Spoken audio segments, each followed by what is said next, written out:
Topic इसको start कर रहे हैं। उस टॉपिक का नाम है properties of matter and fluid mechanics. ठीक है, तो properties of matter and fluid mechanics जो है वो टोटल 3 चैप्टर से मिलकर के बना हुआ है।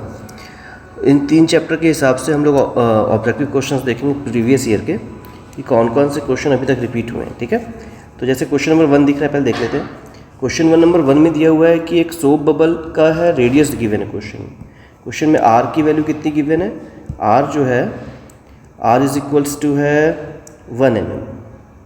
अब इसको चेंज कर लेंगे ऐसा यूनिट के हिसाब से, तो ऐसा यूनिट के हिसाब से इसकी वैल्यू कितनी हो जाएगी? 1 इंटू 10⁻³ मीटर्स। ठीक है, इस हिसाब से अगर हम लोग देखें तो सरफेस टेंशन T की वैल्यू क्वेश्चन में गिवन है। T की वैल्यू कितनी गिवन है? T की वैल्यू है 2.5 इंटू 10⁻² न्यूटन पर मीटर। ये भी मीटर में, ये भी मीटर में। ठीक है, पहला पार्ट तो हो गया। इसके बाद बोला है कि the pressure inside the bubble equals at the point Z0 below the surface of the water container. मतलब Z0 क्या दी हुई, उसकी हाइट दी हुई है। ठीक है, और Z0 की वैल्यू निकालनी है एक्चुअली। और पूछा दिया हुआ है G इक्वल्स टू 10 मीटर पर सेकेंड और डेंसिटी ऑफ वाटर गिवन है। डेंसिटी ऑफ वाटर कितनी दी हुई है? 10⁻³ kg पर मीटर क्यूब। ठीक है, तो इस क्वेश्चन को कैसे बनाएंगे हमें उसको देखना है। तो किसी भी हाइट पे अगर हम लोग बात करें कि प्रेशर की वैल्यू कितनी होगी, ठीक है, तो प्रेशर जो होता है वो होता है रो, प्रेशर की जो वैल्यू होती है P इज इक्वल्स टू होता है रो GH। ठीक है, और इस केस में प्रेशर फ्लूइड के अंदर प्रेशर कितना होता है? 4T/R। ठीक है, इस H को बोला है Z0, तो Z0 की वैल्यू कितनी निकलेगी? 4T/R into 4T/R into rho और H नीचे आ जाएगा। तो वैल्यू कितनी बच जाएगी? 4 का 4, T की value 2.5 into 10⁻² divided by density दी हुई है 10⁻³ इंटू 10 इंटू 10⁻⁻3। ठीक है, जब इसको सिंप्लीफाई करेंगे तो आंसर आ जाएगा 1 सेंटीमीटर। तो कौन सा ऑप्शन सही दिख रहा है? ऑप्शन नंबर 3 आंसर क्या हो जाएगा? 1 सेंटीमीटर। नेक्स्ट क्वेश्चन देखते हैं, क्वेश्चन नंबर 2। क्वेश्चन नंबर 2 की बात करेंगे तो क्वेश्चन नंबर 2 में क्या गिवन है? क्वेश्चन नंबर 2 में बोलता है कि एक ब्लॉक है जिसका मास जो है m suspended bye long wire. ठीक है, एक कोई रॉड है जिसका मास कितना दिया हुआ है? Mass is equals to given है m। ठीक है, और इसमें पूछता है कि द लेंथ कितनी दी हुई है? लेंथ ऑफ द वायर कितनी दी हुई है? लेंथ इज इक्वल्स टू दिया कैपिटल L। अब जब उसमें किसी ऑब्जेक्ट को लटकाए तो उसकी लेंथ बढ़ के कितनी हो गई? L प्लस L, ऐसा हो गया। तो पूछा है इलास्टिक पोटेंशियल एनर्जी की वैल्यू कितनी होगी। ठीक है, किसकी वैल्यू पूछा है? इलास्टिक पोटेंशियल एनर्जी की वैल्यू कितनी होगी। तो elastic potential energy change in length, ये L डैश हो गया। तो पोटेंशियल एनर्जी का फॉर्मूला होता है U is equals to half का half into force into change in length. ठीक है, पोटेंशियल एनर्जी के हिसाब से अगर सोचें हम लोग तो हाफ का हाफ रहेगा, फोर्स हो जाएगा m इंटू जी। अब चेंज इन लेंथ निकालेंगे तो इसको और इसको माइनस कर देंगे तो इंटू L।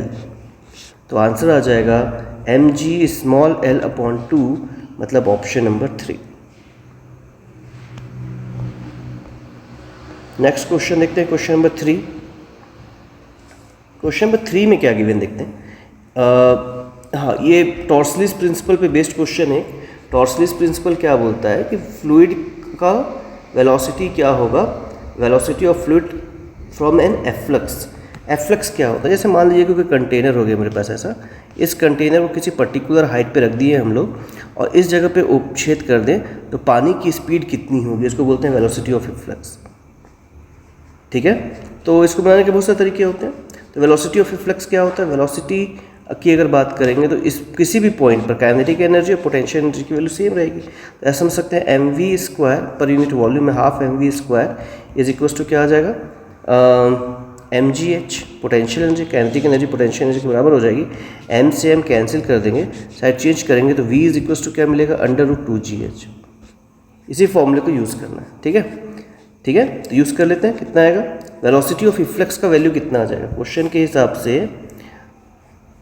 क्वेश्चन में दिया हुआ है कि क्रॉस सेक्शनल एरिया दिया हुआ है, ठीक है। हाइट दी हुई है, h की वैल्यू कितनी दे दी है 2 मीटर, g की वैल्यू कितनी दी हुई है 10 दी हुई है, और पुट करके आंसर निकाल देंगे, ठीक है। अब इसके अलावा जब यूनिट ऑप्शन में जब यूनिट को चेक करेंगे तो सब ऑप्शन में मीटर क्यूब दिया हुआ है, मतलब इसको वॉल्यूम के रिस्पेक्ट में निकालना है। तो हम लोग क्या मतलब पर यूनिट वॉल्यूम निकालना है क्वेश्चन को।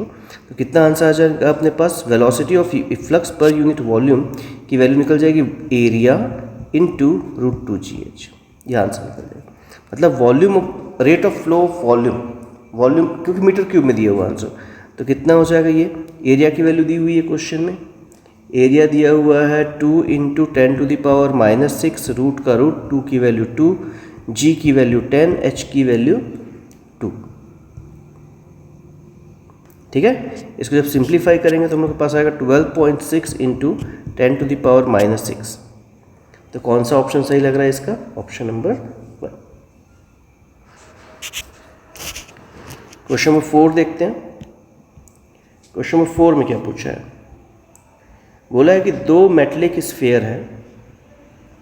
दोनों मेटलिक स्फीयर की अगर बात करते हैं हम लोग, तो दोनों मेटलिक स्फीयर का रेडियस जो है, मास दोनों का बिल्कुल सेम दिया हुआ है, ठीक है।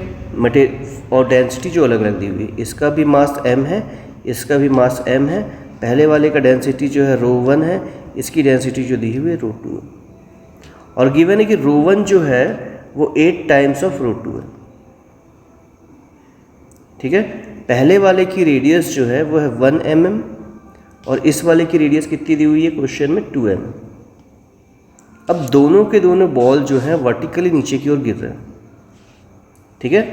तो टर्मिनल वेलोसिटी का रेशियो कितना होगा, the ratio of the terminal velocity कितनी होगी। टर्मिनल वेलोसिटी क्या होती है, जब किसी ऑब्जेक्ट को किसी विस्कस मीडियम पे ड्रॉप कर देते हैं तो गिरते गिरते वो एक कांस्टेंट वेलोसिटी को एक्वायर करता है।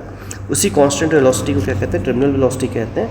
टर्मिनल वेलोसिटी का फॉर्मूला भी कई बार डायरेक्ट पूछता है, फॉर्मूला एकदम करेक्ट याद कर लीजिए। Terminal velocity v2 is equal to होता है 2r² sigma minus rho g/9 ठीक है। इस फॉर्मूले को डायरेक्टली यूज़ कर लेना, डायरेक्ट यूज़ करना है। तो क्या हो जाएगा फॉर्मूले के हिसाब से अगर देखेंगे तो v टर्मिनल वेलोसिटी पहले वाले का, v टर्मिनल वेलोसिटी दूसरे वाले का, ये हो जाएगा r1/r2 का स्क्वायर। फिर ये हो जाएगा फ्लूइड की जो डेंसिटी है उसको यूज़ कर लेते हैं, तो एक हो जाएगा डायरेक्टली यूज़ कर √8 times of √2 minus 8 times of √2 minus 0.1 √2 upon √2 minus 0.1 √2। Simplify करने पे आंसर मिल जाएगा, ठीक है। r1/r2 की वैल्यू देखिए, दोनों mm में दिया है, यूनिट चेंज करने की जरूरत नहीं है। क्यों चेंज करने की जरूरत नहीं है, क्योंकि रेशियो वाले जब क्वेश्चन बना रहे थे तो यूनिट चेंज करने की जरूरत नहीं होती। ये हो जाएगा 1/2 का स्क्वायर, ठीक है। इसको माइनस करेंगे तो कितना हो जाएगा, ये हो जाएगा 7.9 अपॉन 0.9, ठीक है। अब नीचे वाले में कितना हो जाएगा, ये 4 हो जाएगा, 9 को 4 से इंटू कर देंगे तो 79/36 आंसर। तो कौन सा ऑप्शन सही लग रहा है, ऑप्शन नंबर 4। नेक्स्ट क्वेश्चन दिया हुआ है, टर्मिनल वेलोसिटी का फॉर्मूले के हिसाब से बनाना, बिल्कुल डायरेक्ट क्वेश्चन रहता है इसका। नेक्स्ट क्वेश्चन दिया हुआ है, नेक्स्ट क्वेश्चन में क्या बोला कि एक यू शेप का ट्यूब है जिसपे 2 टाइप के लिक्विड भरे हुए हैं, और दोनों टाइप के लिक्विड की वजह से प्रेशर का जो डिफरेंस होगा उसकी वजह से हाइट में डिफरेंस दिखने को मिल रहा है, ठीक है। दोनों साइड पे अलग अलग टाइप के लिक्विड हैं, दोनों की डेंसिटी गिवन है, ठीक है। तो कोई भी जैसे अगर ये यूट्यूब की बात करते हैं, इस यूट्यूब में अगर अलग अलग हाइट पे फ्लूइड है तो ऊपर में एटमॉस्फेरिक प्रेशर बराबर होगा, तो जितना इसका प्रेशर लग रहा है उतना ही प्रेशर इसका लगेगा, तो दोनों का प्रेशर क्या होगा, सेम होगा, हाइट का जो होगा वो डिफरेंस में आएगा, ठीक है। तो हम लोग के पास क्या फॉर्मूला लिख सकते हैं, कि प्रेशर इक्वल्स टू होता है रो जी एच, ठीक है, और यही हो जाएगा pressure equals to rho g h, g से जी काट भी सकते हैं, तो क्या बच जाएगा हम लोग के पास rho one h one equals to rho two h two. अब क्वेश्चन में गिवन है कि रो वन कितना है, रो टू कितना है, एच वन और एच टू कितना है, ठीक है। तो रो वन इंटू हाइट कितनी दी हुई है, हाइट दी हुई है 20 is equals to rho two मतलब 1000 इंटू 15, तो रो वन की वैल्यू क्या निकल जाएगी, रो वन की वैल्यू निकल जाएगी 1000 इंटू 15/20, कैंसिल आउट कर देंगे, सॉल्व करेंगे तो आंसर आ जाएगा 750 kg/m³। तो कौन सा ऑप्शन सही लग रहा है, option number second.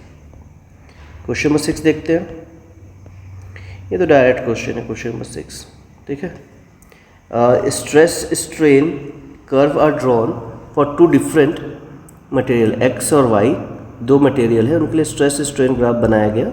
It is observe that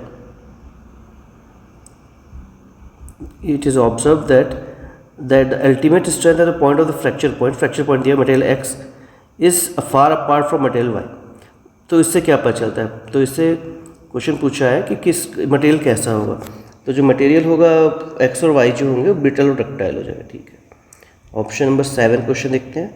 एक कैपिलरी ट्यूब दिया हुआ है, एक कैपिलरी ट्यूब है जिसका रेडियस r गिवन है, इस सबमर्ज्ड में वाटर पानी में डुबो दिए और उसका रेडियस जो है वो दिया हुआ है, ठीक है। कैपिलरी ट्यूब दिया है, रेडियस दिया हुआ है और दोनों का मास दिया हुआ है। इसमें जानते हैं हम लोग कि कितना मास डिस्प्लेस होता है और डायरेक्टली प्रोपोर्शनल टू रेडियस हो जाता है उसके, ठीक है।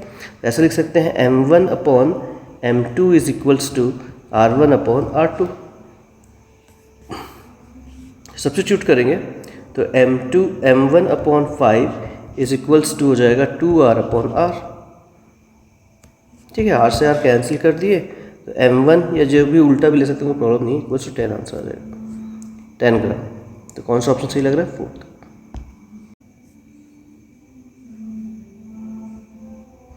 क्वेश्चन नंबर 8 स्टार्ट करते हैं। क्वेश्चन नंबर 8 में क्या बोला है कि वायर का लेंथ दिया हुआ है और पूछा है कि यंग मॉड्यूलस की वैल्यू क्या होती है। तो मॉड्यूलस ऑफ इलास्टिसिटी क्या होता है, मॉड्यूलस ऑफ इलास्टिसिटी जो होता है वो होता है y से रिप्रेजेंट करेंगे। अगर इस केस में यंग मॉड्यूलस की अगर बात करते हैं तो यंग मॉड्यूलस क्या होता है, स्ट्रेस अपॉन स्ट्रेन। स्ट्रेस होता है फोर्स अपॉन एरिया और स्ट्रेन होता है change in configuration upon original configuration. Change in configuration मतलब क्या हो जाएगा, डेल्टा एल, ओरिजिनल कॉन्फ़िगरेशन क्या हो जाएगा, एल। अगर इस हिसाब से सॉल्व करें हम लोग तो क्या वैल्यू मिल रहा है, y is equals to F मतलब mg L upon a into L1 minus L। तो कौन सा ऑप्शन सही लग रहा है इसका, ऑप्शन नंबर पहला। Question number 9, contact angle. Contact angle क्या होता है, हम लोग क्या देखते हैं कि जब किसी सरफेस पे कोई फ्लूइड आकर के सेटल हो जाए तो फ्लूइड के अंदर में वो एक एंगल बना रहा होता है। जैसे इस केस की अगर बात करेंगे तो ये हो गया ये वाला एंगल, इस एंगल को एंगल ऑफ कॉन्टैक्ट कहते हैं। सिमिलर केस देख सकते हैं हम लोग, अगर मान लो कि मेरे पास यही हो गया और जो फ्लूइड था वो ऐसा था, तो एंगल ऑफ कॉन्टैक्ट क्या बन जाएगा, ऐसा बन जाएगा। दोनों साइड से बना सकते हैं, इसको ऐसा ही बना सकते हैं, ठीक है। तो अगर कोई चीज़ वेट हो रही होगी और कोई चीज़ अगर नॉट वेट नहीं हो रही होगी तो वेट होने का कंडीशन होता है जो थीटा होगा वो 90 डिग्री से कम होगा, मतलब एक्यूट एंगल होगा, देख के दिख रहा है। और इस केस में क्या होगा, नॉट वेट का कंडीशन जो थीटा होगा वो ग्रेटर देन 90 डिग्री होगा, तो इसका कंडीशन क्या, ऑब्ट्यूज एंगल हो जाएगा। कोई भी चीज़ को कोई भी फ्लूइड गीला कर सकती है कि नहीं, वो दोनों सरफेस के ऊपर डिपेंड करता है। और इस हिसाब से हम लोग देख सकते हैं कि एक्यूट और ऑब्ट्यूज जो उससे भी क्वेश्चन पूछा हो तो इसमें बोला नॉट वेट, तो एंगल जो होगा ग्रेटर देन 90 डिग्री होगा, option number C. Question number 10 देख लेते हैं। क्वेश्चन नंबर 10 में क्या पूछा है, एक बैरोमीटर है। बैरोमीटर क्या होता है, बैरोमीटर एक ऐसा डिवाइस होगा, बैरोमीटर क्या होता है, बैरोमीटर एक ऐसा डिवाइस होता है जिससे हम लोग प्रेशर को नाप सकते हैं, ठीक है। तो बैरोमीटर के अंदर एक लिक्विड भरी हुई होगी, जनरली मरकरी भरा हुआ रहता है। अब इस केस में जो भी कुछ भरा हुआ तो इसमें भी क्या होगा, प्रेशर की वैल्यू किसी भी पॉइंट पर देखेंगे तो बराबर आना चाहिए। तो प्रेशर का फॉर्मूला क्या होगा, एटमॉस्फेरिक प्रेशर पर रो जी एच आ जाएगा, ये भी क्या होगा रो जी एच हो जाएगा। यहाँ पर rho one h one, rho two h two, g से जी कैंसिल हो गया तो बचेगा rho one h one equals to rho two h to.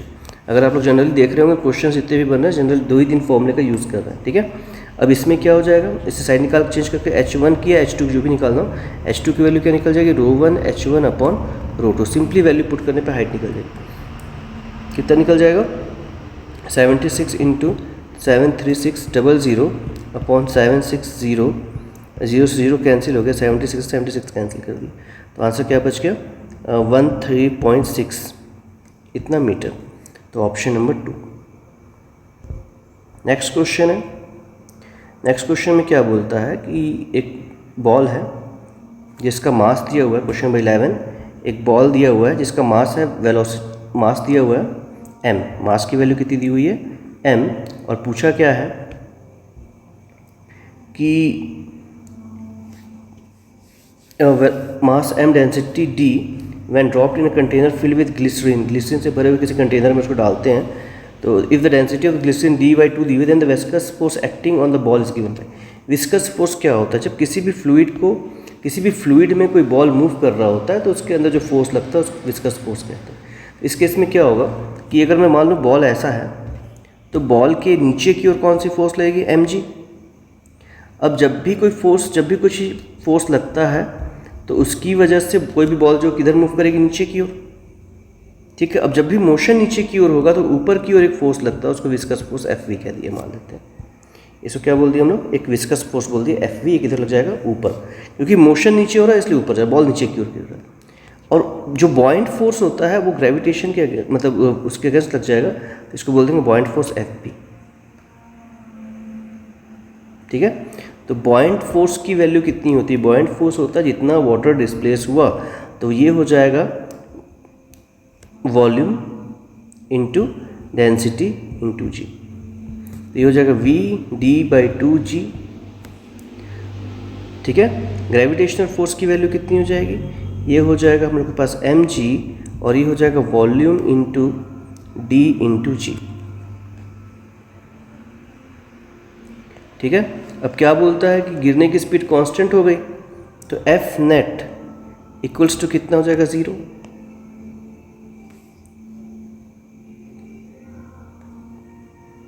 ठीक है। तो अब इसमें क्या निकल रहा है अपने पास, एक कंडीशन निकलेगा FB प्लस FV, दोनों एक ही डायरेक्शन पे हैं, इक्वल्स टू क्या होना चाहिए mg।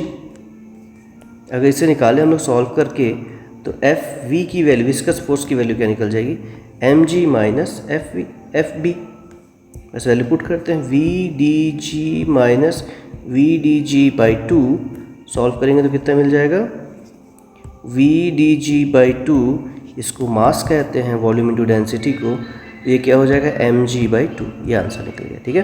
तो ऑप्शन कौन सा सही लग रहा है, mg/2 मतलब पहला वाला option. Next question, question number 12। Question number 12 में बोला है कि एक बॉल जो है वो गिर रहा है, ठीक है, और उसका पूछा है कि विस्कस मीडियम पे जब गिरेगा तो दिए हुए ग्राफ में से कौन सा ग्राफ ऐसा है जो किसी विस्कस मीडियम में गिरते हुए किसी बॉल की वेलोसिटी को रिप्रेजेंट करने के लिए यूज़ करते हैं। क्वेश्चन बड़ा सिंपल सा कॉन्सेप्चुअल क्वेश्चन है, ठीक है। तो इसमें क्या दिया हुआ है कि कौन सा जो मोशन होगा वो इसको एक्सप्रेस करने के लिए यूज़ कर सकते हैं हम लोग, ठीक है। तो सभी ग्राफ को अगर ध्यान से देखेंगे, अगर किसी भी ऑब्जेक्ट को ऊपर से नीचे गिराते हैं हम लोग तो वेलोसिटी के साथ क्या होगा, वेलोसिटी बढ़ती है, तो वो आंसर वो होगा जिसमें वेलोसिटी बढ़ रही हो। और वेलोसिटी बढ़ने के साथ साथ क्या होता है, कुछ देर बाद क्रिटिकल वेलोसिटी रीच कर जाती है, इसके बाद वेलोसिटी क्या हो जाती होगी, कांस्टेंट हो जाती होगी। तो ग्राफ ऐसा सेलेक्ट करेंगे जिसमें वैल्यू बढ़ रही हो टाइम के साथ, दूसरा चीज़ कि थोड़ी देर बाद कांस्टेंट हो जाए। तो ग्राफ बी को अगर चेक करेंगे तो ग्राफ बी ऐसा बन रहा है, तो पहले बढ़ रही है उसका फिर कांस्टेंट हो जाए, तो आंसर इसका क्या हो जाएगा ग्राफ बी, यानी कि ऑप्शन नंबर 1। क्वेश्चन नंबर 13, एक सोप बबल है जो कि एक्सपेंड हो रहा है, प्रेशर के बारे में पूछा है कि प्रेशर के साथ क्या होगा। तो प्रेशर बढ़ेगा, प्रेशर सेम रहेगा या प्रेशर डिक्रीज करेगा, सिंपल क्वेश्चन है, ठीक है। तो प्रेशर जो होता है किसी भी सोप बबल के अंदर अगर उसका सरफेस एरिया बढ़ रहा होगा तो प्रेशर की वैल्यू कम हो जाएगी, ठीक है।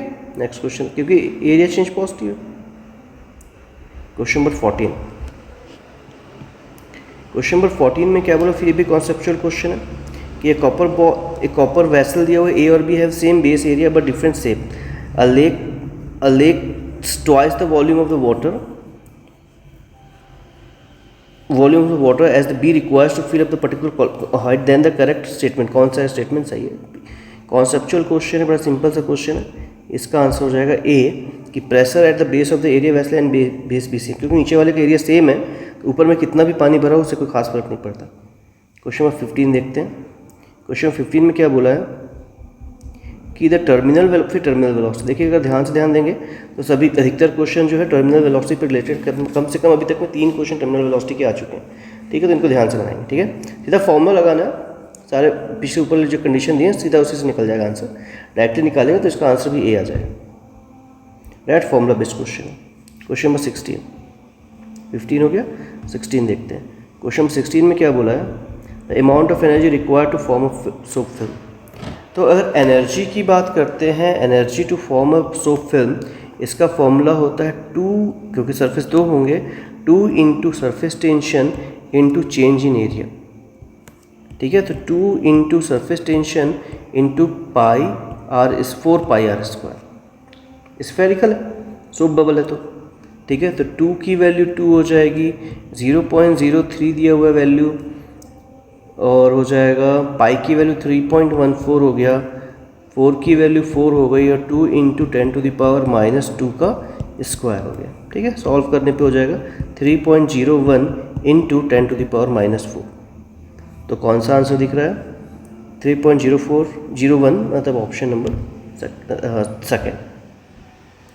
वेंचुरी मीटर क्या होता है?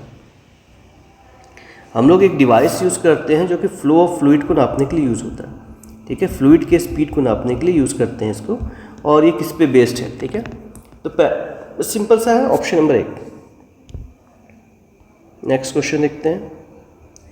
Late a wire suspended from the ceiling. एक वायर है, उसको किसी छत से सस्पेंड कर दिया, ऐसा लटका कर दिया, ठीक है। और क्या बोलता है कि let the weight W attach किए हैं और longitudinal stress per unit, stress का क्वेश्चन पूछे सीधा। स्ट्रेस क्या होता है? Weight upon area. तो स्ट्रेस का फॉर्मूला के W/A आ जाएगा, option number 1। Question number 19। Question number 19 में दिया है विस्कस ड्रैग का पूछा है क्वेश्चन कि the viscous drag acting on a metallic sphere. Viscous drag का भी क्वेश्चन बनाए हम लोग, ठीक है। Viscous drag acting on a metallic sphere diameter 1 metre falling from through a fluid और विस्कोसिटी दी हुई है और वेलोसिटी दी हुई है, ठीक है। विस्कस ड्रैग जो होता है, विस्कस फोर्स की बात करें तो विस्कस फोर्स जो होगा उसको निकालने के लिए हम लोग स्टोक्स थ्योरम पर यूज़ करते हैं, और ये बोलता है फोर्स जो होता है 6 पाई ईटा RV के बराबर होता है। अब सारे वैल्यूज़ अगर दिए हो तो डायरेक्टली निकल जाएगा। तो 6 को 6 रहने दिए, पाई की वैल्यू हो जाएगी 3.14, ईटा की वैल्यू क्वेश्चन दी है 1 इंटू 10⁻⁻3/2, ठीक है। और ये R की वैल्यू कितनी हो गई? 0.8 इंटू 10⁻⁻1, और V दिया हुआ है 2। सिंप्लीफाई करना है, कैंसिल आउट करके जब सॉल्व करेंगे तो 1 पॉइंट समथिंग आएगा, 1.5 इंटू 10⁻³ आ जाएगा। तो आंसर हो जाएगा आंसर नंबर, अब इसमें आंसर नंबर 3, ठीक है। नेक्स्ट क्वेश्चन थ्योरेटिकल क्वेश्चन है, कौन सा दिया हुआ स्टेटमेंट सही है बताना है। तो which of the following statement is not true, कौन सा गलत है बताना है। तो कोफिशिएंट ऑफ विस्कोसिटी स्केलर है, वो सरफेस टेंशन भी स्केलर है, प्रेशर, ठीक है। और प्रेशर एक वेक्टर क्वांटिटी है, प्रेशर एक स्केलर क्वांटिटी है। प्रेशर जो होता है हर डायरेक्शन पे इक्वली डिस्ट्रीब्यूट हो जाता है, इसलिए प्रेशर कैसा हो जाएगा? एक स्केलर क्वांटिटी हो जाएगा। इसका मतलब है थर्ड ऑप्शन जो है वो गलत है, ठीक है। इस प्रकार से एक चैप्टर और हम लोग कंप्लीट हो गया। चैप्टर का नाम था physical properties of matter and fluid mechanics, ठीक है।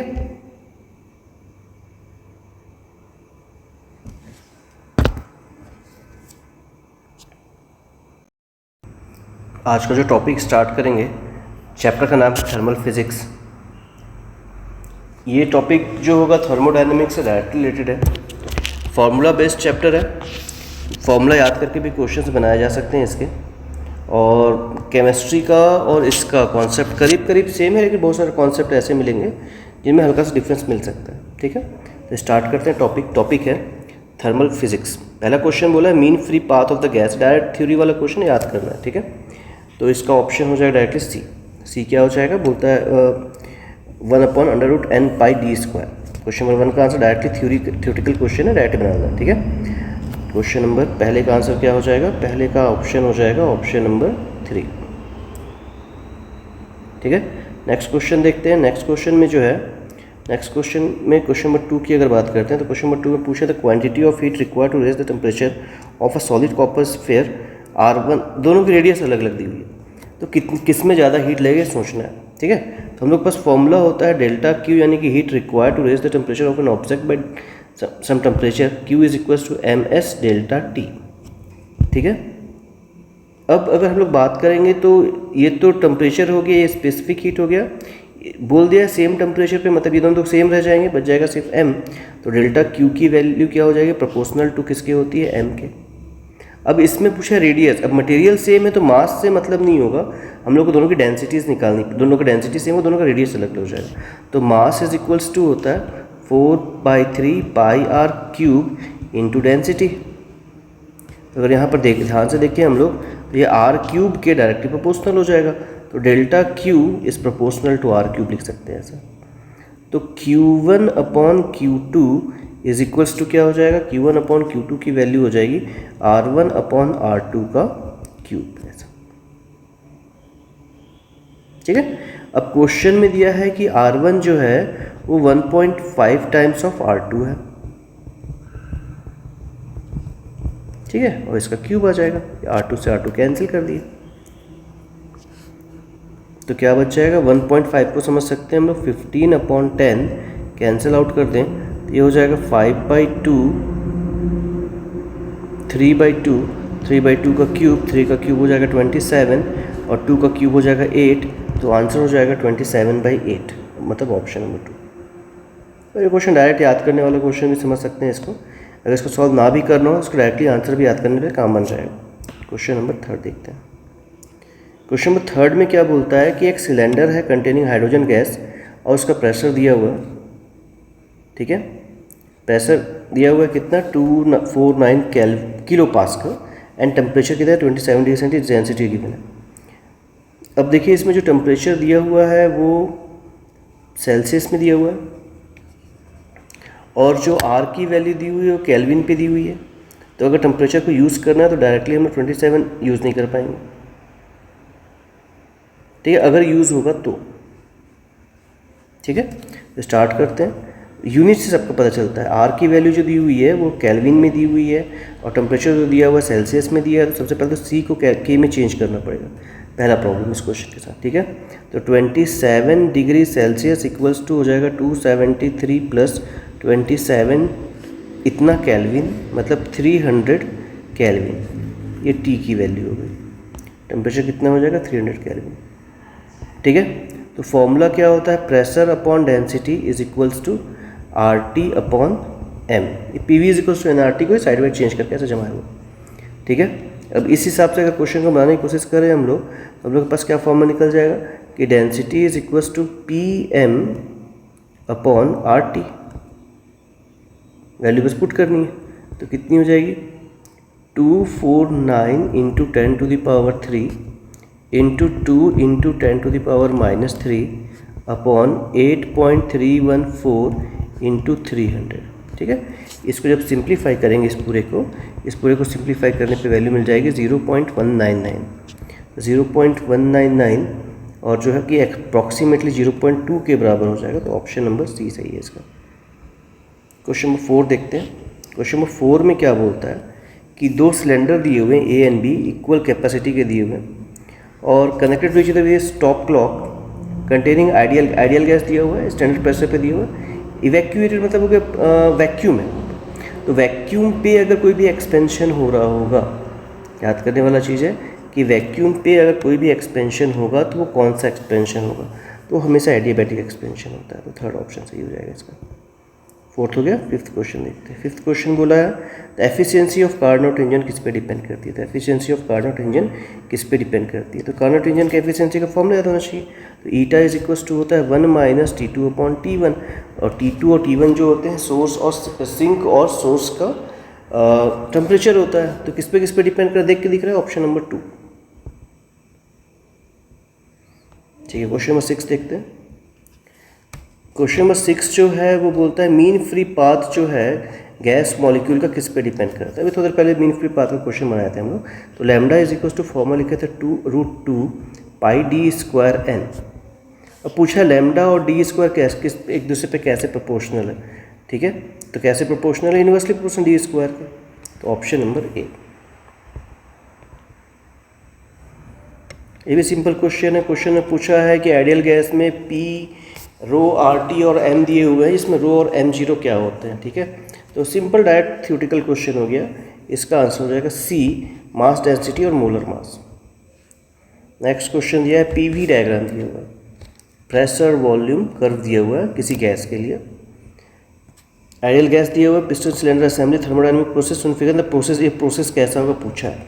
तो अगर ध्यान से देखेंगे तो प्रेशर की वैल्यू कांस्टेंट हो गई इस पूरे ग्राफ में। वॉल्यूम बढ़ रहा है, लेकिन देखिए इधर पे बना हुआ है प्रेशर, इधर पे बना है वॉल्यूम, और प्रेशर की वैल्यू सेम है हर बार, हर पॉइंट पे प्रेशर की वैल्यू कांस्टेंट है, मतलब P is equals to constant. और जब प्रेशर कांस्टेंट होता है तो इसको बोलते हैं आइसोबारिक प्रोसेस। ठीक है, एडियाबैटिक में हीट कांस्टेंट, आइसोकोरिक में वॉल्यूम कांस्टेंट, आइसोबारिक में प्रेशर कांस्टेंट। तो इसका ऑप्शन नंबर सी हो जाएगा आंसर। 8 तक हो गया।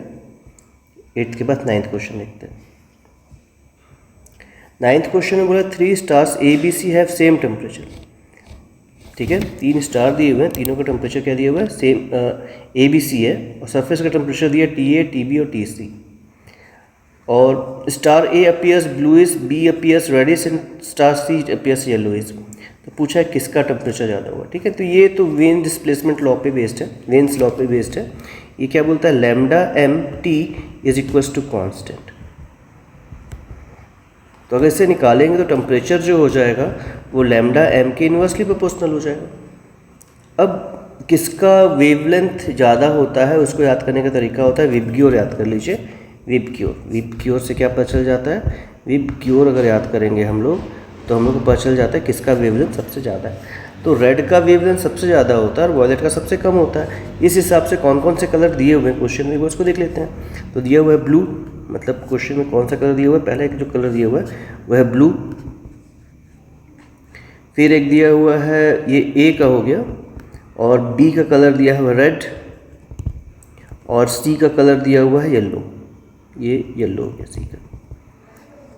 ठीक है, तो जिसका वेवलेंथ ज़्यादा होगा उसका टेम्परेचर कम होगा। ठीक है, तो इस हिसाब से हम लोग क्या देखते हैं, जो टेम्परेचर ए का है, ठीक है, वेवलेंथ इसका सबसे कम है तो टेम्परेचर इसका सबसे ज़्यादा होगा। ठीक है, फिर टेम्परेचर सी का होगा, फिर टेम्परेचर बी का होगा। तो अपने पास ऑप्शन हो जाएगा T A T C T B. T A T C T B मतलब ऑप्शन नंबर 4। ठीक है, क्वेश्चन नंबर समझ में आ गया होगा, वेन्स लॉ डायरेक्टली। ठीक है, क्वेश्चन नंबर 10 देखते हैं। क्वेश्चन नंबर 10 में क्या बोलता है, कप ऑफ कॉफ़ी ऑफ दिया हुआ है, टेम्परेचर यहाँ से यहाँ तक चेंज हो रहा है उसका, और पूछा है कि टाइम टेकन कितना टाइम लगेगा उसको, मतलब ये रेट ऑफ कूलिंग पे depend, time depend to similar cup of coffee to cool इतना टू इतना, बस कूलिंग रेट ऑफ कूलिंग पे क्वेश्चन पूछा है। ठीक है, रेट ऑफ कूलिंग का मतलब क्या होता है, change in temperature upon time, इसको कहेंगे हम लोग rate of cooling, change in temperature upon time, ये निकालना होगा हम लोग को। ठीक है, तो ये जो होगा अगर इसकी बात करेंगे तो फॉर्मूला हो जाएगा दोनों के लिए T1 minus T2 upon T, change in temperature upon time, proportional हो जाएगा पिछले वाले के, तो T1 plus T2 upon 2 average temperature minus T0। सारी वैल्यूज़ दी हुई है, वैल्यू पुट करना है बस। ठीक है, तो हो जाएगा 90 minus 80 upon T is equals to K into 90 plus 80 upon 2 minus standard मतलब 20 हो गया। अभी के फिलहाल में नहीं पता है, हम लोग इसको नेक्स्ट वाले के लिए इस सेम कॉन्सेप्ट को नेक्स्ट वाले टेम्परेचर के लिए लगाएंगे, और दोनों को डिवाइड करने पे हम लोग के पास जो वैल्यू निकालनी है वो निकल जाएगी। ठीक है, तो नेक्स्ट वाले पे कितना दिया हुआ है टेम्परेचर, 80 से 60 दिया हुआ है, तो हो जाएगा अपने पास 80 माइनस 60 अपॉन टी डैश नया वाला टेम्परेचर के इंटू 80 प्लस 60 अपॉन 2 माइनस 20। सिर्फ इसको सिंप्लीफाई करने पे आंसर आ जाएगा। ठीक है, तो अगर इन दोनों को डिवाइड कर देते हैं इक्वेशन को, तो k से k कैंसिल हो जाएगा। ठीक है, और अपने पास आ जाएगा t dash upon 2t is equals to 65 upon 50। इससे क्या निकलेगा, t डैश इक्वल्स टू निकल जाएगा 13 अपॉन 5t, मतलब option number second. Next question direct formula based question है। पूछा है आरएमएस वैल्यू कितनी होती है, तो वी आरएमएस का फॉर्मूला क्या होता है, आरएमएस वैल्यू की वैल्यू कितनी हो जाएगी। ठीक है, तो वी आरएमएस जो हो जाएगा वो हो जाएगा √3RT अपॉन एम। तो पहले वाले का ए का हो जाएगा Q, तो सेकेंड और थर्ड में से कोई एक ऑप्शन हो जाएगा। फिर प्रेशर जो होता है वो होता है 1/3 Nm V², तो B का हो जाएगा P। तो कौन सा ऑप्शन सही है इसका, option number third. Next question दिया हुआ है आइडियल गैस दिया है, डिफरेंट प्रोसेस सेम इनिशियल दिया हुआ है। अब पूछा है कि दिवोस process are adiabatic, isothermal, isobaric and isochoric, the curve of which represent adiabatic process पूछा है। तो अगर आप इसका थियोरेटिकल पार्ट अच्छे से पढ़े होंगे तो पता चलेगा कि एडियाबैटिक प्रोसेस में जो स्लोप होता है सबसे ज़्यादा स्टीपर होता है। ठीक है, इसमें सबसे ज़्यादा स्टीपर किसका दिख रहा है, सेकंड वाले का, तो ऑप्शन नंबर 1 हो जाएगा। ठीक है, क्वेश्चन नंबर 13 देखते हैं। क्वेश्चन नंबर 13 बोला है energy that will be ideally radiated by a 100 kilowatt transmitter for 1 hour. ठीक है, डायरेक्ट क्वेश्चन है। मतलब ये हो गया अपने पास पूछा क्या है कि 100 किलोवाट ट्रांसमीटर 1 घंटे में कितना एनर्जी है। तो पावर का फॉर्मूला होता है, पावर होता है वर्क डन यानी कि एनर्जी अपॉन टाइम। अब दिया हुआ सब चीज़, पावर की वैल्यू कितनी दी हुई है 100 किलोवाट यानी कि 100 × 10⁻³ वाट, और टाइम की वैल्यू दी हुई है कितनी 1 आवर यानी 3600 सेकेंड्स। तो अब मल्टीप्लाई कर देंगे इन दोनों को तो एनर्जी मिल जाएगी डायरेक्टली। ठीक है, तो ऑप्शन नंबर डी। ये 2, ये 5 और 2 7 हो गया, तो 10⁻⁷ वाला आंसर हो गया। Next question, question number 14। Question number 14 में क्या पूछा है कि volume of the molecule containing, volume का क्वेश्चन पूछा है। ठीक है, तो volume occupied by the molecule containing 4.5 kg of water at STP if the intermolecular force vanishes given by। ठीक है, तो डायरेक्ट क्वेश्चन है, इसका आंसर आ जाएगा answer number C. Next question, question number 15 पूछा है कि ideal gas follow the process describe by the equation PV² = C। PV1 भी दिया हुआ है, thermodynamic state where C is constant then। तो PV to the power gamma equals to constant हो सकता है। PV अगर कांस्टेंट होगा तो आइसोथर्मिक प्रोसेस हो जाता है। इस हिसाब से पूछा thermodynamic state where C is constant, तो इसमें से कौन सा कंडीशन सही है। ठीक है, तो स्टेट जो चेंज हो रहा है वो P1 से V1 से T1 ऐसा चेंज हो रहा है, तो इसका आंसर हो जाएगा वॉल्यूम की वैल्यू जो होगी V2 जो होगी बड़ी होगी V1 से। अगर ये बड़ा है तो T2 जो होगा वो बड़ा हो जाएगा T1 से। ठीक है, तो ऑप्शन नंबर जो हो जाएगा थर्ड ऑप्शन सही है इसका। क्वेश्चन नंबर 16 देखते हैं। बोला है कि 2 रॉड हैं, सेम है ये भी क्वेश्चन। ठीक है, ऑप्शन नंबर डी आंसर है इसका। ठीक है, क्वेश्चन नंबर 17 देख लेते हैं। क्वेश्चन नंबर 17 में क्या बोलता है कि टेम्परेचर की वैल्यू दी हुई है and what temperature gas heated so that RMS speed का पूछा है। तो वी आरएमएस की जो वैल्यू होती है वो टेम्परेचर के डायरेक्टली प्रोपोर्शनल होती है। तो अगर इससे निकालना चाहें तो V1/V2 की वैल्यू क्या आ जाएगी, V1/V2 की वैल्यू निकल जाएगी √T1/T2। ठीक है, सारी वैल्यूज़ दी हुई है, T1 और T2 दिया हुआ है, V1 V2 दिया हुआ है, सिर्फ साइड चेंज करना। तो हो जाए कितना, V/4V, 4 गुना बोल दिया है क्वेश्चन में, इक्वल्स टू √223 दिया हुआ टेम्परेचर अपॉन T। इसको साइड चेंज करेंगे तो आंसर आ जाएगा सिंपली, V से V कैंसिल कर दिए तो स्क्वायरिंग कर देंगे तो 1/16 is equals to 223 upon T is equal to 223 into 16, multiply करने पे आंसर 3568 इतना आंसर है। तो 3568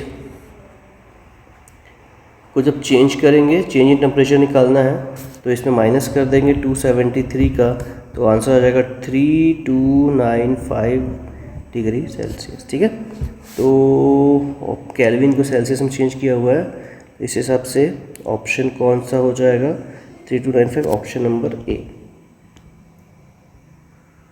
ठीक है, नेक्स्ट क्वेश्चन देखते हैं, कार्नोट इंजन पे बेस्ड है। पूछा है कि Carnot engine has efficiency of 50% what when source temperature 377 degree, temperature of the sink कितना हो। सिंपल क्वेश्चन है, तो एफिशिएंसी को अगर ईटा से रिप्रेजेंट करते हैं तो एफिशिएंसी 18 क्वेश्चन, एफिशिएंसी को अगर ईटा से रिप्रेजेंट करते हैं तो एफिशिएंसी की वैल्यू कितनी आती है, 1 - T2 अपॉन T1, और अगर इसको परसेंटेज में निकालना है तो इंटू 100 भी कर लेंगे। ठीक है, तो टेम्परेचर डिग्री सेल्सियस में दिया हुआ, इसको केल्विन में कन्वर्ट कर लेंगे, 273 ऐड कर देंगे तो हो जाएगा temperature of the source when it's source is at temperature of the source दिया हुआ है। ठीक है, तो कितना हो जाएगा 1 - T2 अपॉन 600, ये कैसे 600 कैसे हुआ, 273 को ऐड कर देंगे 327 से और इंटू कर देंगे 100, तो आंसर हो जाए कितना, सिंप्लीफाई करना है बस, ईटा की वैल्यू दी हुई है 50 इज इक्वल्स टू हो जाएगा 600 माइनस T2 अपॉन 600 इंटू 100 से 100 कैंसिल हो गया, साइड चेंज करना है सिर्फ, साइड चेंज करने से आंसर आ जाएगा। ठीक है, तो ये 6 बच के यहाँ पर, इसको इधर से भेज देंगे तो 300 is equals to 600 minus T2, तो 600 minus 300 is equals to T2, तो T2 की वैल्यू कितनी निकल गई, इस हिसाब से अगर T2 निकालते हैं तो 300 आंसर आ जाएगा। ठीक है, अब ऑप्शन को अगर चेक करेंगे तो 300 तो किसी में ऑप्शन नहीं है, अब हम लोग ऑप्शन के साथ हम लोग क्या देखना पड़ेगा, उसका यूनिट भी चेक करना पड़ेगा। तो यूनिट किस में दी हुई है, सेल्सियस में दी हुई है, ये जो निकला वो केल्विन में निकला है, तो इसमें से 273 माइनस करने पे जो आंसर मिलेगा वही आंसर, मतलब 27 डिग्री। क्वेश्चन नंबर 19 ने पूछा work done during the process of work done की वैल्यू के बारे में पूछा है। तो कभी भी अगर वर्क डन निकालना हो किसी भी प्रोसेस में, अगर प्रेशर वॉल्यूम कर्व दिया हुआ है तो जो कर्व का जो एरिया होता है वही क्या बोलते हैं उसका वर्क डन बताता है। तो दिए हुए ग्राफ का सिर्फ एरिया निकालने पे आंसर मिल जाएगा। ठीक है, तो एरिया का फॉर्मूला लगा देंगे बस। ठीक है, तो सॉल्व करने पे कितना आंसर आ जाएगा, 600 जूल, मतलब आंसर नंबर 4। क्वेश्चन नंबर 20 दिया हुआ है, एक वॉल्यूम दिया हुआ है क्वेश्चन में कि the container of volume contains इतना मोल ऑफ हाइड्रोजन गैस, इतना मोल ऑफ आर्गन गैस, तो टोटल कितना वॉल्यूम हो जाएगा, दोनों को ऐड करने पे मिल जाएगा।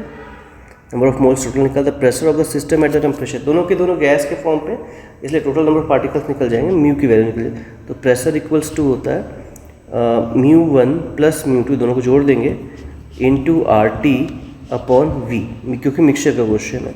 तो प्रेशर का फॉर्मूला आ जाएगा 0.2 plus 0.3 into 8.3 into 200 upon 200 into 10⁻⁻6। Simplify कर लेते हैं इसको, तो सिंप्लीफाई करेंगे तो कितना आ जाएगा, 5 इंटू 8.3 इंटू 200 अपॉन 200 इंटू 10⁻⁻6। 200 पर 200 से कैंसिल हो गया, मल्टीप्लाई करके सॉल्व करना बस। ठीक है, तो कितना, ये माइनस वाला ऊपर जाएगा, तो ये हो जाएगा मल्टीप्लाई करने पे 4.15 इंटू 10⁻6।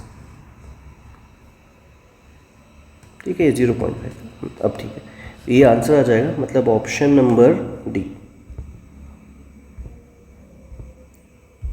ये चैप्टर को देखने के बाद आप लोगों को पता चला होगा इस चैप्टर से बेसिकली फॉर्मूला बेस्ड क्वेश्चन पूछ रहा है, डायरेक्ट फॉर्मूला अप्लाई करते बनना चाहिए। ठीक है, फिजिक्स PYQ सेक्शन में आप सबका स्वागत है। आज जो टॉपिक पढ़ेंगे वो होगा सिंपल हार्मोनिक मोशन। तो simple harmonic motion and wave में जो हम लोग के पास पहला क्वेश्चन दिया वो distance travel by particle under one time period, one complete time period में कितना वो डिस्टेंस ट्रैवल करेगा अगर एम्पलीट्यूड ए है तो। ठीक है, तो एक कंप्लीट ऑसिलेशन में कितना डिस्टेंस ट्रैवल करेगा ये क्वेश्चन हो गया। ठीक है, तो इसका आंसर क्या हो जाएगा?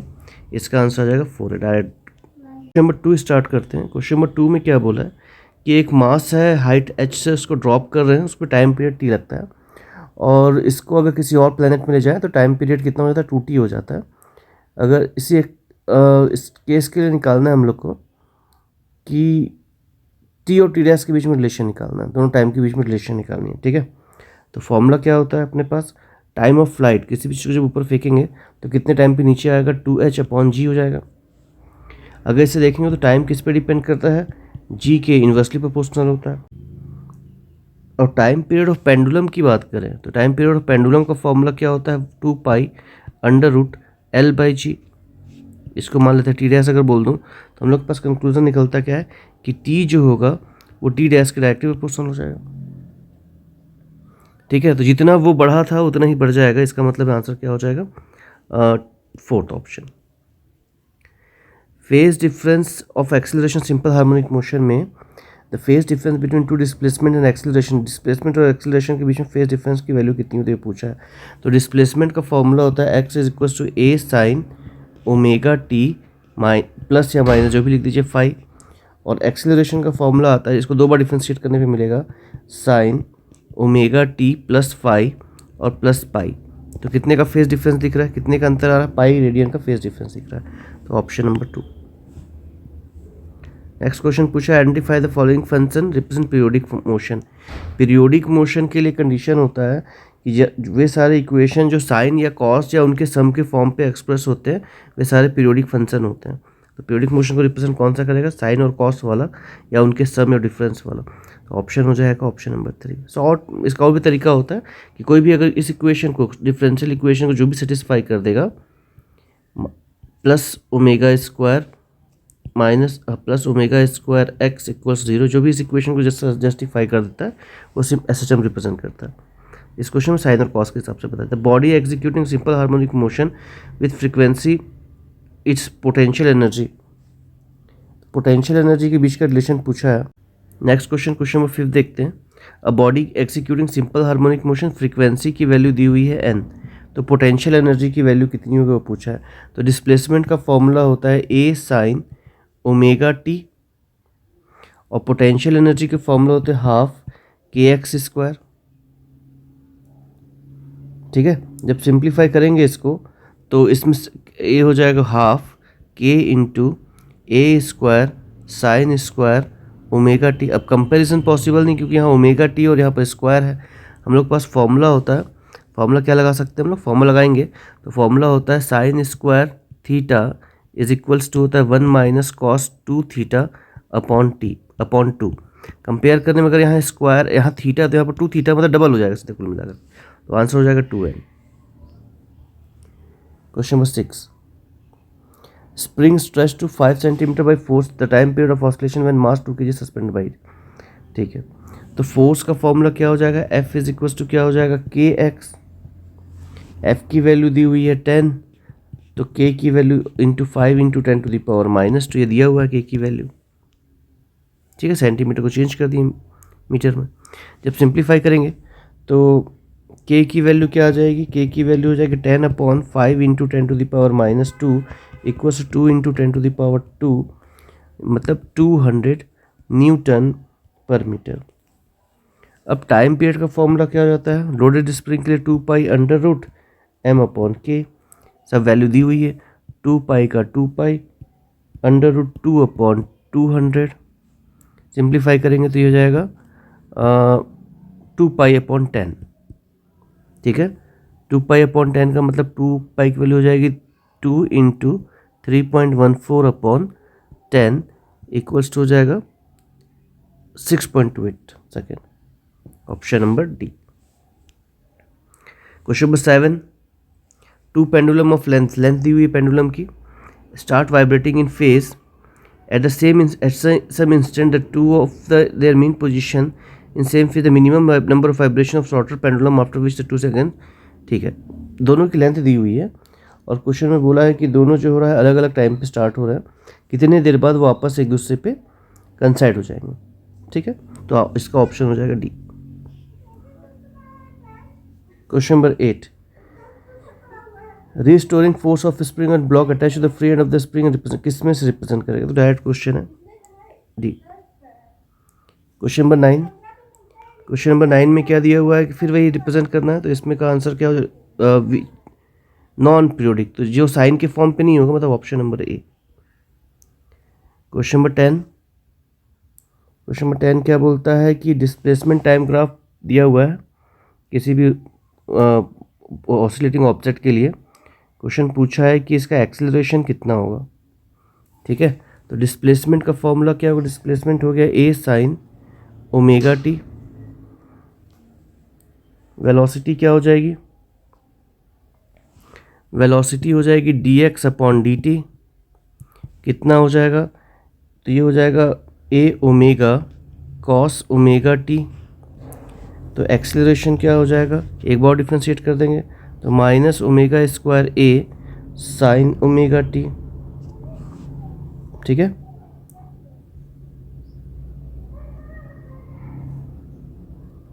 ठीक है. अब इसके बाद क्या आ जाएगा? इसमें जो वैल्यू पुट करेंगे सभी वैल्यूज़ को, तो A is equals to acceleration हो जाएगा माइनस 2 पाई अपॉन 8 का square into 1 sine 2 pi by 8 into 2. ठीक है, सिंप्लीफाई करना है इसको.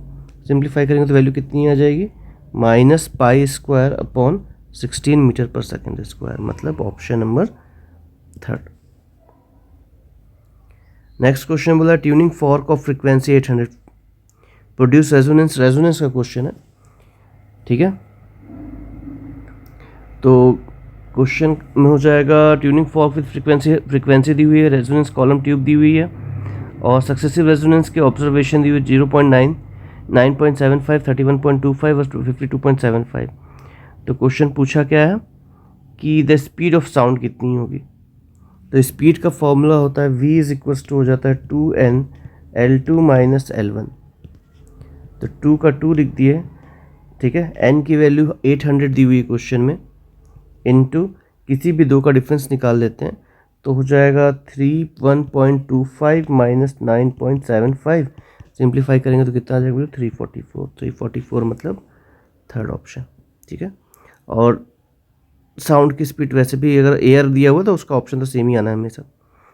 नेक्स्ट क्वेश्चन दिया guitar of 2 strings A and B have made same material slightly out of the tuning is produce beat का क्वेश्चन दिया अगला. ठीक है, तो दोनों में बीट की वैल्यू दी हुई है और बोला है कि 6 हर्ट्ज दिया हुआ है. When tension B slightly increase the beat frequency become 7 and if the frequency of A is 530 hertz the original frequency will be. तो ओरिजिनल फ्रीक्वेंसी कितनी होगी?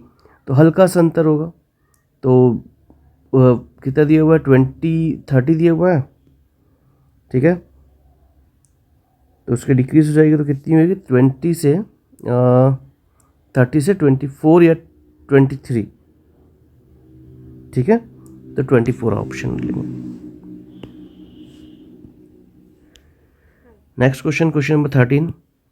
The length of the musical instrument is 90 centimetre and fundamental frequency दी हुई है. ठीक है, तो n का फॉर्मूला क्या होता है? 1/2L under root T upon mu. L के कैसे प्रोपोर्शनल हो गया? इन्वर्सली. तो N1/N2 is equals to L1/L2 लगा देंगे तो हो जाएगा 180/120 equals to 90/L. Side change करके L निकालना है बस. ठीक है, तो साइड चेंज करेंगे तो ये पूरा कैंसिल हो जाएगा, 0 कैंसिल हो गया, सिर्फ अरेंज करना है. तो L की वैल्यू कितनी जाएगी? 60 सेंटीमीटर. 60 सेंटीमीटर मतलब option number B. Question number 14 देखते हैं. Initial tension on stretch string double the ratio of initial and final speed of transverse wave. Transverse wave के लिए स्पीड का वैल्यू कितना होगा? ठीक है, ये सब क्वेश्चन डायरेक्ट बन जाएंगे. ये हो जाएगा √2 times. Question number 15. Organ pipe दिया हुआ है 27 डिग्री रेजोनेट 40 हर्ट्ज पे in the fundamental mode if it's filled with the same gas at 90 degree centigrade the resonating frequency at the same mode कितना हो जाएगा, ठीक है। तो 400 दिया हुआ है, तो आंसर आ जाएगा, फॉर्मूला लगा लेंगे तो आंसर आ जाएगा 440, ठीक है। 400 का 440 आंसर आ जाएगा, तो आंसर नंबर 2। क्वेश्चन नंबर 16 हो गया। द रेशियो ऑफ फ्रीक्वेंसीज दी हुई है of fundamental harmony produce by two open pipe of N open pipe, एक ओपन पाइप के लिए दिया हुआ है, तो एक ओपन पाइप और क्लोज पाइप का दिया है। तो एन ओपन पाइप का क्या होता है फॉर्मूला, ये होता है V/2L, और क्लोज पाइप के लिए क्या होता है, एन फॉर क्लोज पाइप क्या निकलता है, ये होता है V/4L। अब दोनों का रेशियो निकालना है, तो N open pipe upon N close pipe is equal to क्या हो जाएगा, V/2L अपॉन V/4L। V से V, L से L कैंसिल हो गया, 2 से 2 कैंसिल, यहाँ 2 बचा, घूम के ऊपर चला जाएगा, तो आंसर हो जाएगा 2:1। तो ऑप्शन कौन सा सही लग रहा है, पहला। जो टॉपिक स्टार्ट करेंगे, टॉपिक का नाम है रे ऑप्टिक्स। रे ऑप्टिक्स के जो क्वेश्चंस हैं वो फॉर्मूला बेस्ड होते हैं जनरली। जैसे क्वेश्चन नंबर पहला देखते हैं कि एक डबल कन्वेक्स लेंस दिया हुआ है, इसकी फोकल लेंथ दी हुई है, और पूछा है कि रेडियस ऑफ कर्वेचर क्या होगा। तो फॉर्मूला होता है 1/f is equals to μ2 minus μ1 upon μ1 into 1/r1 minus 1/r2, ठीक है। इस फॉर्मूले को यूज़ करके निकाल सकते हैं क्वेश्चन। तो क्वेश्चन क्या बोला है कि r1 जो है वो अगर r ले लेता हूँ तो r2 जो है वो कितना होगा, वो ट्वाइस दिया हुआ क्वेश्चन, ठीक है। डबल कन्वेक्स लेंस दिया हुआ, डबल कन्वेक्स लेंस हो गया ऐसा। तो एक का r पॉजिटिव होगा, मतलब r1 अगर पॉजिटिव लेता हूँ तो जो r2 होगा वो क्या इस कर्वेचर से बन रहा है, तो r2 कैसा हो जाएगा, r2 की वैल्यू नेगेटिव हो जाएगी, तो इसको माइनस में लेना पड़ेगा। इस हिसाब से अगर देखें हम लोग तो फॉर्मूला में पुट करते हैं 1/25 is equals to refractive index given है क्वेश्चन में 1.5 minus 1/1 into 1/r minus 1/-2r। Simplify करेंगे इसको तो 1/25 इज इक्वल्स टू ये हो जाएगा 0.5 इंटू ये हो जाएगा 1/r plus 1/2r। 1/25 is equals to 0.5 into 2r, और ये हो जाएगा 2 + 1, ठीक है। अब इस हिसाब से r की वैल्यू निकालनी है, तो ये हो जाएगा r ऊपर चला जाएगा, तो r इज इक्वल्स टू हो जाएगा 0.5 इंटू 3/2 इंटू 25, ठीक है। सिंप्लीफाई करना है बस इसको, तो कितना आ जाएगा, सिंप्लीफाई करेंगे तो आएगा 18.75 सेंटीमीटर। तो इस हिसाब से ऑप्शन नंबर 3। नेक्स्ट क्वेश्चन देखते हैं।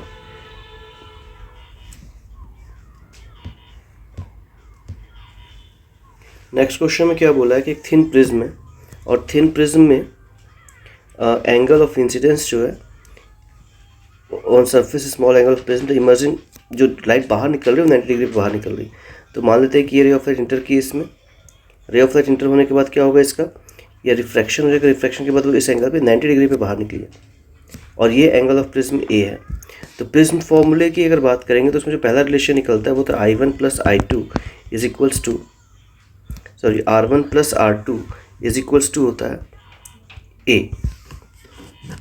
और I1 + I2 minus R1 + R2 is equals to होता है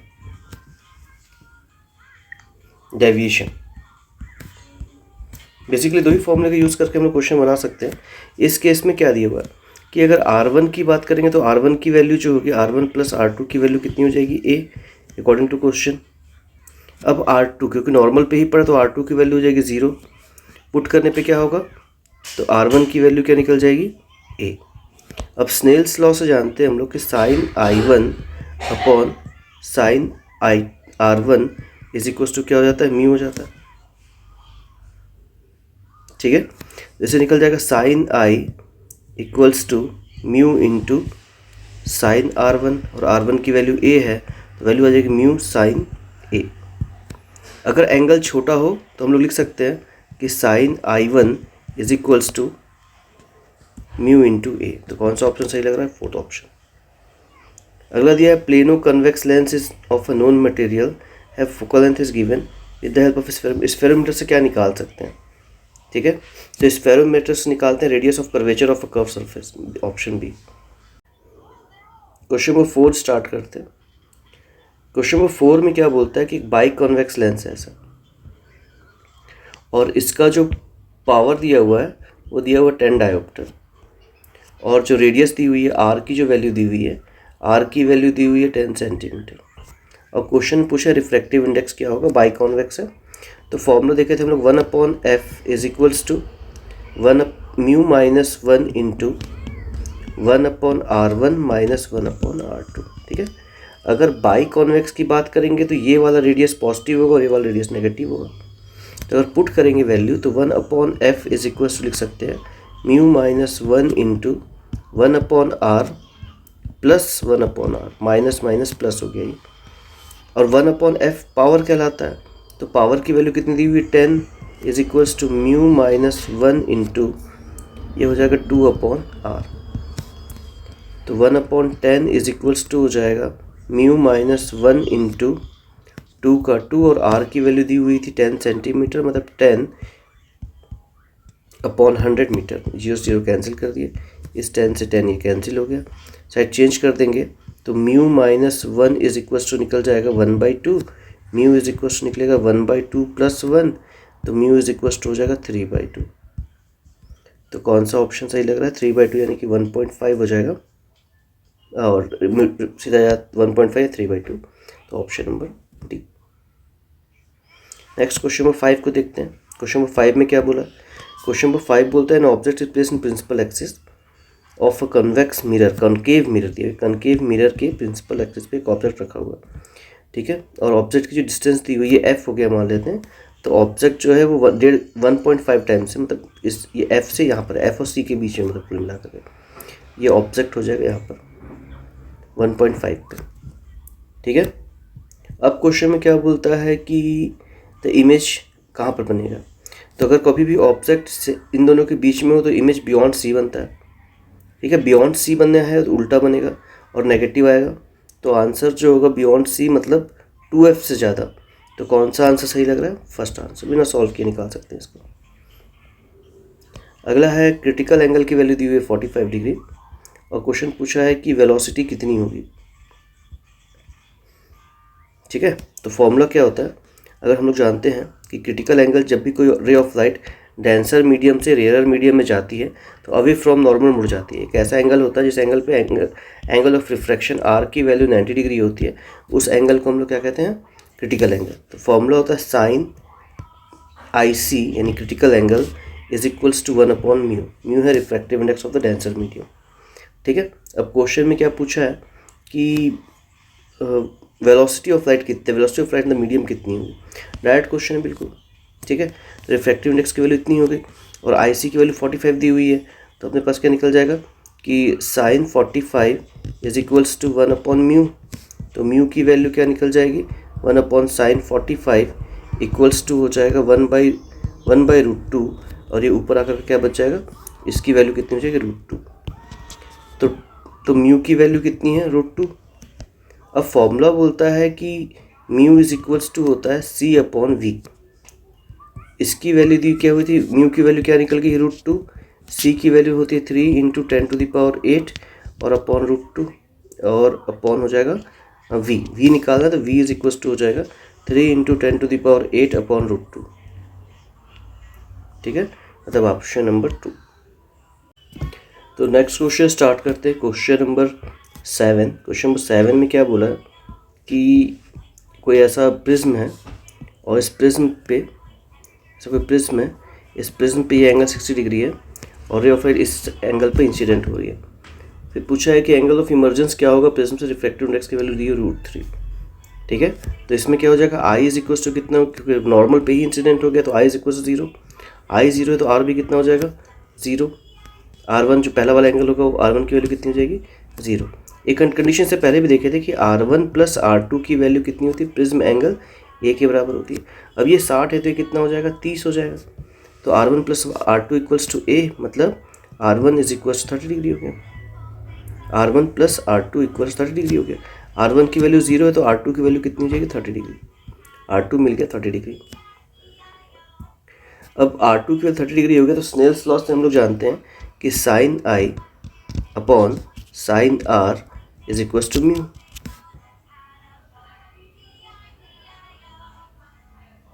ठीक है, इसी को यूज़ करके निकाल लेते हैं।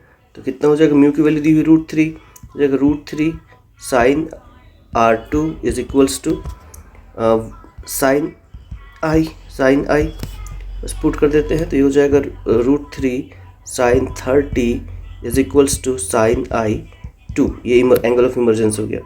एंगल ऑफ इमरजेंस कितनी निकल जाएगी, इसकी वैल्यू जो कि √3 साइन 30 की वैल्यू होती है √3/2, 1/2 1/2 हो गया कितना, ये हो गया √3/2। तो ये हो जाता है I2 की वैल्यू जो होगी वो हो जाएगी 60 डिग्री। तो कौन सा ऑप्शन सही लग रहा है इसका, ऑप्शन नंबर 1।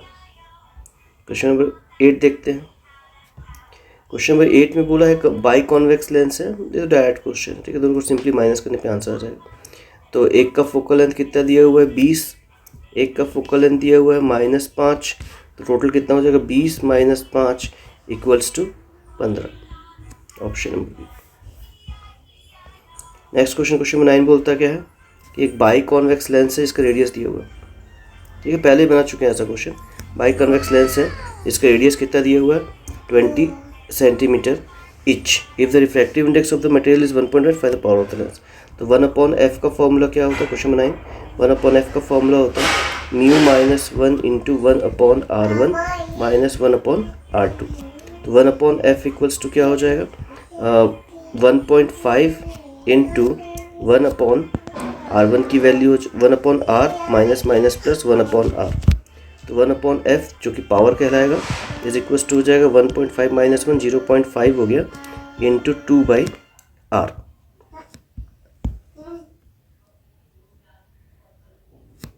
ठीक है, तो पावर की वैल्यू कितनी हो जाएगी, 0.5 इंटू 2, और रेडियस कितना दिया हुआ है, आर की वैल्यू दी हुई है 20 सेंटीमीटर। तो 20 और ऊपर में 1000 और 20 100 और, तो ये 20 से कैंसिल आउट हो गया। तो वैल्यू कितनी बच जाएगी, ये 5 बचा, तो ये 5 आंसर आ गया, 5 डायप्टर। तो आंसर कौन सा हो जाएगा, ऑप्शन नंबर 2। नेक्स्ट क्वेश्चन क्या बोलता है, क्वेश्चन नंबर 10। क्वेश्चन नंबर 10 में भी रिफ्रैक्टिव इंडेक्स का क्वेश्चन है, इसे डायरेक्ट बना सकते हैं, ऑप्शन नंबर ए हो जाएगा इसका आंसर। एस्ट्रोनॉमिकल टेलीस्कोप का क्वेश्चन है कि एस्ट्रोनॉमिकल टेलीस्कोप में कौन सा कंडीशन सही है, तो इसका ऑप्शन नंबर डी हो जाएगा। क्वेश्चन नंबर 12 स्टार्ट करते हैं। क्वेश्चन नंबर 12 में क्या दिया हुआ है कि एक लाइट है जो कि फर्स्ट मीडियम में x डिस्टेंस ट्रैवल करती है t1 टाइम से और 10x डिस्टेंस ट्रैवल करती है t2 टाइम से। तो वेलोसिटी v1 की वैल्यू क्या हो जाएगी, इससे निकाल सकते हैं। वेलोसिटी v1 की वैल्यू हो जाएगी x/t1, वेलोसिटी v2 हो जाएगा 10x/t2। अब पूछा कि म्यू क्या होता है, तो म्यू होता है v2/v1। μ2/v1 का मतलब दोनों को डिवाइड कर देंगे, 10x/t2 10x/t1 हो जाएगा। ये घूम करके ऊपर चला जाएगा, x कैंसिल हो जाएगा। तो म्यू की वैल्यू क्या मिल जाएगी, म्यू की वैल्यू मिलेगी 10t1/t2। ठीक है, अगर इस हिसाब से पूछें कि sine refractive index sine I1 upon sine I2 कितना होगा, ठीक है, ये क्या हो जाता है, रिफ्रैक्टिव इंडेक्स के बराबर निकल जाता है। ठीक है, इसको हम लोग बोलते हैं sine I upon sine R equals to mu हो जाता है। इसको हम लोग बोलते हैं स्नेल्स लॉ। ठीक है, और इसमें क्या होता है कि रेयर मीडियम, इसमें जो निकला है रिफ्रैक्टिव इंडेक्स, एक इसका निकल गया, रेयर मीडियम का निकल गया है। तो अपने पास कंडीशन होता है कि 1/sin IC is equals to denser medium का रिफ्रैक्टिव इंडेक्स डायरेक्टली लगा सकते हैं। ठीक है, इस हिसाब से अगर पुट करेंगे तो साइन IC की वैल्यू क्या निकल जाएगी, रिफ्रैक्टिव इंडेक्स के बराबर, मतलब 10t1/t2 के बराबर। इससे IC की वैल्यू क्या निकल जाएगी, साइन इनवर्स 10t1/t2। तो कौन सा ऑप्शन सही लग रहा है इसका, option number 3rd। Next question है, two thin lenses of same focal length but have one convex when they are placed to contact each other the equivalent focal length of the combination. दो है, एक concave है और एक convex, दोनों को अगर आपस में कंबाइन कर दें तो फॉर्मूला होता है F equals to 1/F equals to होता है 1/F1 प्लस 1/F2। अब दोनों की वैल्यू सेम है तो माइनस करने पे 0 हो जाएगा, और 0 को जब उल्टा करेंगे, जैसे ये इसकी वैल्यू हो जाएगी, इसका F होगा, इसका माइनस F फोकल लेंथ होगा। जब पुट करेंगे तो 1/F इज इक्वल्स टू होगा 1/F माइनस 1/F। सिंप्लीफाई करेंगे तो ये दोनों कट जाएंगे, बचेगा F 1/F इक्वल्स टू 0, तो F इक्वल्स टू क्या आ जाएगा, infinite. F equals to infinite मतलब ऑप्शन नंबर 3। नेक्स्ट है थ्योरेटिकल क्वेश्चन है, 3 अलग अलग मीडियम से बना हुआ है लेंस, तो कितने इमेज बनेंगे, तो इसका आंसर हो जाएगा 3 डिफरेंट इमेज बनेंगे। ठीक है, फिर बोलता है कि when which of the colour is not coming out of the, ठीक है, तो इस सिंपल सा क्वेश्चन है। इसमें हम लोग को पता है कि जो साइन IC होता है, क्रिटिकल एंगल की वैल्यू जो होती है वो डिपेंड करता है रिफ्रैक्टिव इंडेक्स पे, डेंसर वाले के, और ये प्रोपोर्शनल होता है वेवलेंथ के। तो IC जो होगा कह सकते हैं डायरेक्टली प्रोपोर्शनल होता है वेवलेंथ के, तो क्रिटिकल एंगल वेवलेंथ पे डिपेंड करेगा। ठीक है, तो विब गियोर के हिसाब से अगर देखते हैं हम लोग, तो कौन सी लाइट रिफ्लेक्ट हो जा रही है, ग्रीन वाली लाइट जो है वो रिफ्लेक्ट होकर के वापस चली जाएगी, ये क्रिटिकल एंगल के लिए बन रहा है। इसका वेवलेंथ ज़्यादा है, इसका वेवलेंथ ज़्यादा है, इसका वेवलेंथ मतलब इनकी क्रिटिकल एंगल की वैल्यू ज़्यादा है, और इसकी और इसकी क्रिटिकल एंगल की वैल्यू क्या है, कम है।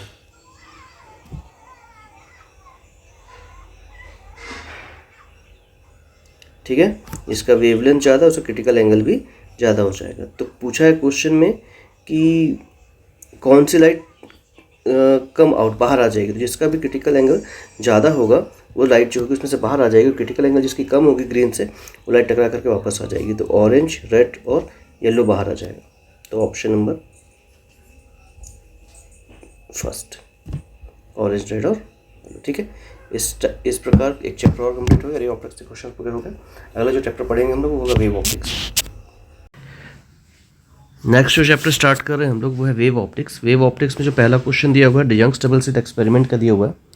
क्वेश्चन में पूछा है कि Young's double slit experiment, if there is no initial phase difference between the light from the two slits, a point on the screen corresponding to fifth minimum has path difference. Path difference का formula पूछा है, तो nth minimum का formula क्या होता है, nth minimum का formula होता है equals to the 2n minus 1 into lambda by 2। Fifth बोला है तो फिफ्थ मिनिमम पूछा है, पुट कर देंगे तो ये हो जाएगा, फिफ्थ मिनिमम का वैल्यू कितना हो जाएगा, 2 into 5 minus 1 into lambda by 2, ये हो जाएगा 10 माइनस 1 यानी कि 9 लैम्डा बाई 2। ठीक है, तो आंसर हो जाएगा answer number 3। Question number second बोलता है एंगुलर विड्थ का क्वेश्चन है कि angular width of the central maxima in the Fraunhofer refraction. ठीक है, तो एंगुलर विड्थ का फॉर्मूला पूछा है, maximum in the Fraunhofer is 6000 angstrom theta 0 and the same slit is eliminated by another monochromatic light, the angular width decrease by 30%। तो कितना हो जाता है, अब कितना हो जाएगा, पहले थीटा था, थीटा 0, अब कितना हो जाएगा, अब हो जाएगा 0.7 times of theta 0।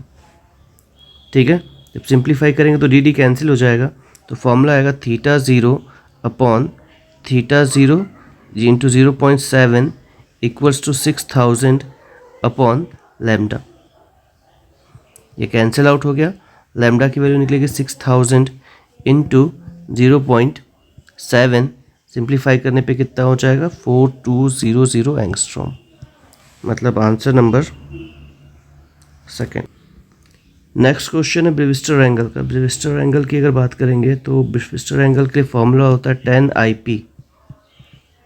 ब्रेविस्टर angle equals to μ2 upon μ1। अब इस क्वेश्चन में क्या गिवन है कि the Brewster angle interference should be, कितना होना चाहिए, कम से कम किसके किसके बीच में होना चाहिए।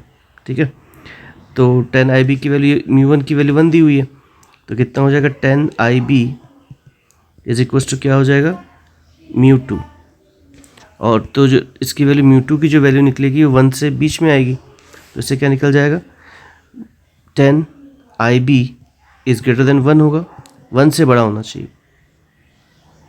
ठीक है, ये कंडीशन तब सस्टेन होगी जब IB की वैल्यू जो होगी वो 90 से लेकर के 45 के बीच में हो। ठीक है, तो कौन सा ऑप्शन सही है इसका? Option number 4। Young's double slit experiment if the separation between the coherent source, separation को बढ़ाने पे क्या हो, ठीक है, तो 4 टाइम्स हो जाएगा। 4 टाइम्स मतलब option number D. 2 coherent sources of light interference produces fringes in the screen.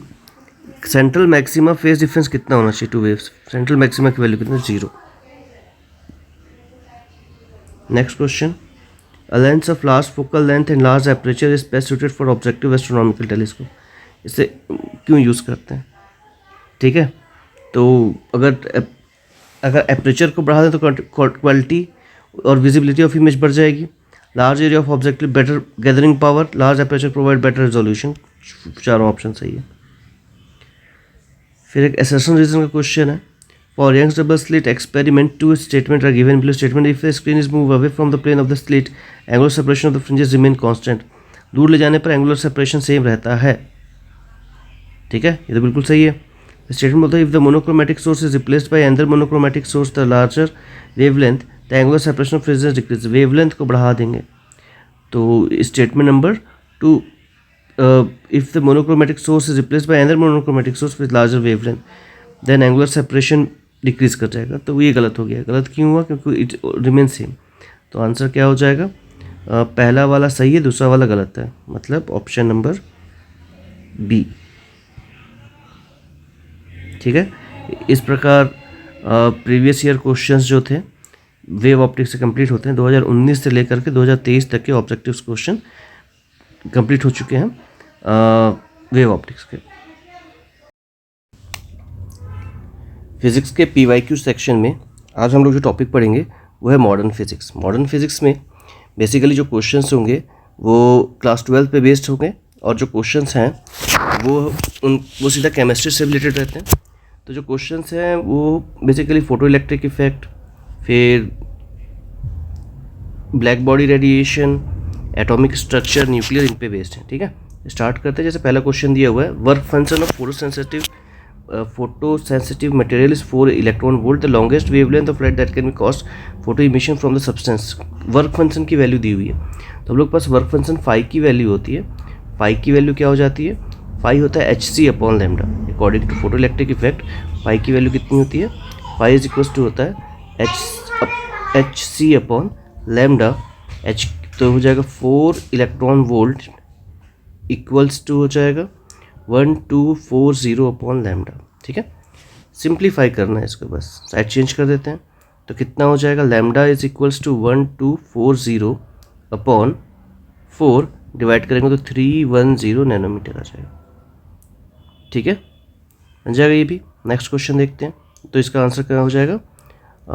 Option number 4। Next question दिया है, proton and alpha particle accelerate from the same energy. Alpha particle और प्रोटोन दोनों को same energy से accelerate कर दिए। ठीक है, तो वेवलेंथ कितना एसोसिएटेड होगा? तो लैम्डा का formula according D Broglie hypothesis h/√2me। ये यहाँ पर ई काइनेटिक एनर्जी है उसकी। तो अगर ये कांस्टेंट है, ये कांस्टेंट, ये कांस्टेंट, तो मास के इन्वर्सली प्रोपोर्शनल हो गया। तो lambda p/λ alpha is equals to हो जाएगा, इन्वर्सली प्रोपोर्शनल है। तो इसका मास ऑफ अल्फा कितना होता है? 4 times of the mass of the electron proton, और ये हो जाएगा m। तो m से m कैंसिल हो गया, बचेगा 2:1। तो आप ऑप्शन कौन सा हो जाएगा? ऑप्शन नंबर पहला। फिर बोलता है लाइट विथ एवरेज फ्लक्स। ठीक है, इंटेंसिटी दी हुई है, तो इंटेंसिटी का फॉर्मूला होता है I is equals to EA/T। सारी वैल्यूज दी हुई है। ठीक है, सिर्फ वैल्यू पुट करना। तो निकाल लेते हैं। E की वैल्यू क्या निकल जाएगी? I/A/T। तो हो जाएगा 20×20×10⁻⁴ सिंप्लीफाई करेंगे तो 24×10⁻23 आंसर। ठीक है, 10⁻3 सॉरी 10⁻3 आ जाएगा। तो इसका आंसर हो जाएगा इसका आंसर नंबर 4। क्वेश्चन नंबर 4 देखते हैं। DNA का दिया हुआ है, बॉन्ड को ब्रेक करने के लिए 10⁻⁻2 20 जूल एनर्जी चाहिए होता है। अब एनर्जी का जो फॉर्मूला होता है E इज इक्वल्स टू हो जाएगा तो 10 to the power -20 upon electron volt में पूछा है तो 1.6 into 10 to the power -19। Energy joule में दी थी, इलेक्ट्रॉन वोल्ट में पूछा है। सिंप्लीफाई करेंगे तो 0.0625 इलेक्ट्रॉन वोल्ट आंसर आ जाएगा। सिंपली इतना डिवाइड करना रहता है, तो इसका आंसर आ जाएगा 0.0625। इसका मतलब है ऑप्शन नंबर 4। नेक्स्ट क्वेश्चन है question number 5। Electron accelerated from the rest of the potential difference V de Broglie wavelength of electron is इतना, द पोटेंशियल डिफरेंस, तो पोटेंशियल डिफरेंस की वैल्यू कितनी होगी। तो लैम्डा इज इक्वल्स टू दिया हुआ है और लैम्डा का फॉर्मूला होता है 12.27 अपॉन रूट V, इतना एंगस्ट्रॉम। सारी वैल्यूज़ दी हुई पुट करना है बस, ठीक है। तो लैम्डा की वैल्यू कितनी होगी 0.1227 एंगस्ट्रॉम में चेंज कर दिए, equals to 12.27 upon root V। Simplify करके बस सिर्फ साइड चेंज करेंगे तो V is equals to, cancel out हो जाएगा, V is equals to 10 to the power 4 volt आ जाएगा। तो 10 टू द पावर 4 वोल्ट का मतलब हो गया option number 1। Next question, light of frequency, threshold frequency given है, ठीक है। तो बोलता क्या है कि light of frequency 1/4 times of threshold frequency, threshold frequency से 1.5 टाइम्स ज़्यादा फ्रीक्वेंसी का लाइट इंसिडेंट किए, ठीक है। तो पूछा है कि threshold frequency is incident on the force material, what will be the force current if frequency, अब फ्रीक्वेंसी को हाफ कर दें तो क्या होगा। तो काइनेटिक एनर्जी का फॉर्मूला क्या होता है, ये होता है H new minus H new zero. अब फ्रीक्वेंसी थ्रेशोल्ड फ्रीक्वेंसी की 1.5 टाइम्स है, तो 1.5 new zero H minus H new zero, ये हो जाएगा, माइनस करेंगे तो 0.5 एच न्यू आ जाएगा। ये काइनेटिक एनर्जी पहले केस में। काइनेटिक एनर्जी सेकंड केस में क्या किया है, उसको बोलता है हाफ करने के लिए बोला, 1.5 का हाफ कर देते हैं। हाफ कर देंगे तो कितना हो जाएगा 1.5 का हाफ हो जाएगा, ठीक है। तो ये हो जाएगा 0.75 अपॉन इतना H new minus H new, तो आंसर आ जाएगा -0.25 एच न्यू। अब काइनेटिक एनर्जी की वैल्यू नेगेटिव नहीं हो सकती, इसलिए इमिशन नहीं होगा। इसका मतलब क्या है कि आंसर क्या निकलेगा इसका 0। Question number 7, de Broglie hypothesis of electron, the wavelength of electron moving with kinetic energy दी हुई, काइनेटिक एनर्जी की वैल्यू दी है, उसकी पूछा है कि उसका डी ब्रोगली वेवलेंथ कितना होगा। तो लैम्डा का फॉर्मूला क्या होता है, lambda is equals to the 12.27 upon root V angstrom. तो 12.27 upon under root 144 into 10 to the power -10, इसको चेंज कर दिए एंगस्ट्रॉम को मीटर में। तो जब सिंप्लीफाई करेंगे तो ये करीब करीब 12 है, 12 से डिवाइड होने के बाद 1 पॉइंट कुछ आएगा आंसर। सारे ऑप्शन सेम ही दिख रहे हैं। ऑप्शन आएगा 1.02, option 1.02 into 10 to the power -3 nanometre, nanometre में क्योंकि सारे ऑप्शन दिए हुए। तो 1.02 into 10 to the power -3 nanometre, मतलब ऑप्शन नंबर पहला। नेक्स्ट क्वेश्चन क्या बोला है कि the wave nature of electron has experimentally verify, कौन किया था, तो डेविसन एंड जर्मर द्वारा वेरीफाई किया गया था। नेक्स्ट क्वेश्चन क्या पूछा है, the number of photon per second on average emitted by a source of monochromatic light of wavelength 600 nanometre, power की वैल्यू दी हुई है। तो पावर जो होता है वो होता है NH न्यू अपॉन T, मतलब पर सेकंड की वैल्यू हो गई, तो HC अपॉन लैम्डा हो जाएगा। N को पूछा है तो N की वैल्यू क्या होगी, P into lambda upon HC। तो 3 into 10 to the power -3, wavelength हो गई 600 into 10 to the power -9 upon 6.6 into 10 to the power -34, light की speed 3 into 10 to the power 8। Simplify कर लेते हैं इसको, आएगा 10 टू द पावर 16, ठीक है। 10 टू द पावर 16 का मतलब क्या हो जाएगा, ऑप्शन नंबर 3। द लाइट रे having photon of energy 4 electron volt, question number 7, question number 11, इसका नहीं, इसका ऑप्शन नंबर 3 हो गया। तो डायरेक्ट फॉर्मूला बेस्ड क्वेश्चन है, ठीक है। क्वेश्चन नंबर 10, तो इसका भी 3rd ही ऑप्शन सही है। द लाइट रे having photon of energy 4 electron volt are falling on the metal surface having work function दिया हुआ है, ठीक है। सेम क्वेश्चन है, 2-3 क्वेश्चन बना चुके हैं इस टाइप का। ऑप्शन नंबर बी होगा इसका आंसर, ठीक है। क्वेश्चन नंबर 12, थ्रेशोल्ड फ्रीक्वेंसी की वैल्यू पूछा है। The threshold frequency for electromagnetic news the light frequency incident on the metal then the maximum kinetic energy. Same question है, बना चुके हैं पहले भी, तो इसका आंसर सिंपली माइनस करने पे 4 में से 4 एच न्यू में 1 एच न्यू माइनस कर देंगे तो 3 एच न्यू आंसर आ जाएगा। क्वेश्चन नंबर 13 पूछा है कि कौन सा मटेरियल जो है वो फोटो इलेक्ट्रिक इफेक्ट के लिए दे सकता है। तो सबको ये आंसर पता होना चाहिए इसका। 220 इलेक्ट्रॉन वोल्ट रेडिएशन से निकलेगा, तो जिसकी एनर्जी भी उससे जिसकी एनर्जी से कम हो, ठीक है। तो सिर्फ सीजियम आंसर आएगा, ओनली सीजियम। सिर्फ सीजियम में ही फोटो इलेक्ट्रिक इफेक्शन हो सकता है। De Broglie wavelength associated with electron accelerated with potential difference of 81 electron volt. कई बार क्वेश्चन बना है ये वाला क्वेश्चन भी, ठीक है। वही लैम्डा इज इक्वल्स टू हो जाए कितना 12.27 अपॉन रूट 81, सिंप्लीफाई करने पे आंसर मिल जाएगा। तो आंसर आ जाएगा 0.19136, option number D. Maximum kinetic energy of photo electron किस पे डिपेंड करता है पूछ दिया, ठीक है। तो पता है फोटो इलेक्ट्रिक इफेक्ट जब पढ़ेंगे तो पता चलेगा कि इसकी वैल्यू जो होती है वो फ्रीक्वेंसी ऑफ इंसिडेंट रेडिएशन पर डिपेंड करती है और किसी पे डिपेंड नहीं करती है। तो ऑप्शन नंबर सी हो जाएगा। The maximum kinetic energy of emitted photo electron और इन फोटो इलेक्ट्रिक इफेक्ट इंडिपेंडेंट पूछा, सॉरी इंडिपेंडेंट में क्या हो जाएगा, इंटेंसिटी पे डिपेंड नहीं करता, बाकी सब पे डिपेंड करता है, ठीक है। पीवाईक्यू सेक्शन के नेक्स्ट चैप्टर में आप सबका स्वागत है। ये चैप्टर फिजिक्स का लास्ट टॉपिक होगा। टॉपिक का नाम है सेमीकंडक्टर डिवाइसेस।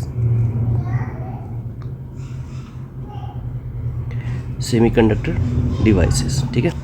तो इसमें जो पहला क्वेश्चन देख रहे हैं हम लोग, इस पहले क्वेश्चन में क्या है कि पूछा है कि दिया हुआ डायग्राम जो है वे कौन सा गेट है, इसको समझाना है कि ये कौन से गेट को एक्सप्रेस कर रहा है, ठीक है। तो इसको एक बार देख लेते हैं सर्किट को कि कौन से गेट को एक्सप्रेस कर सकता है।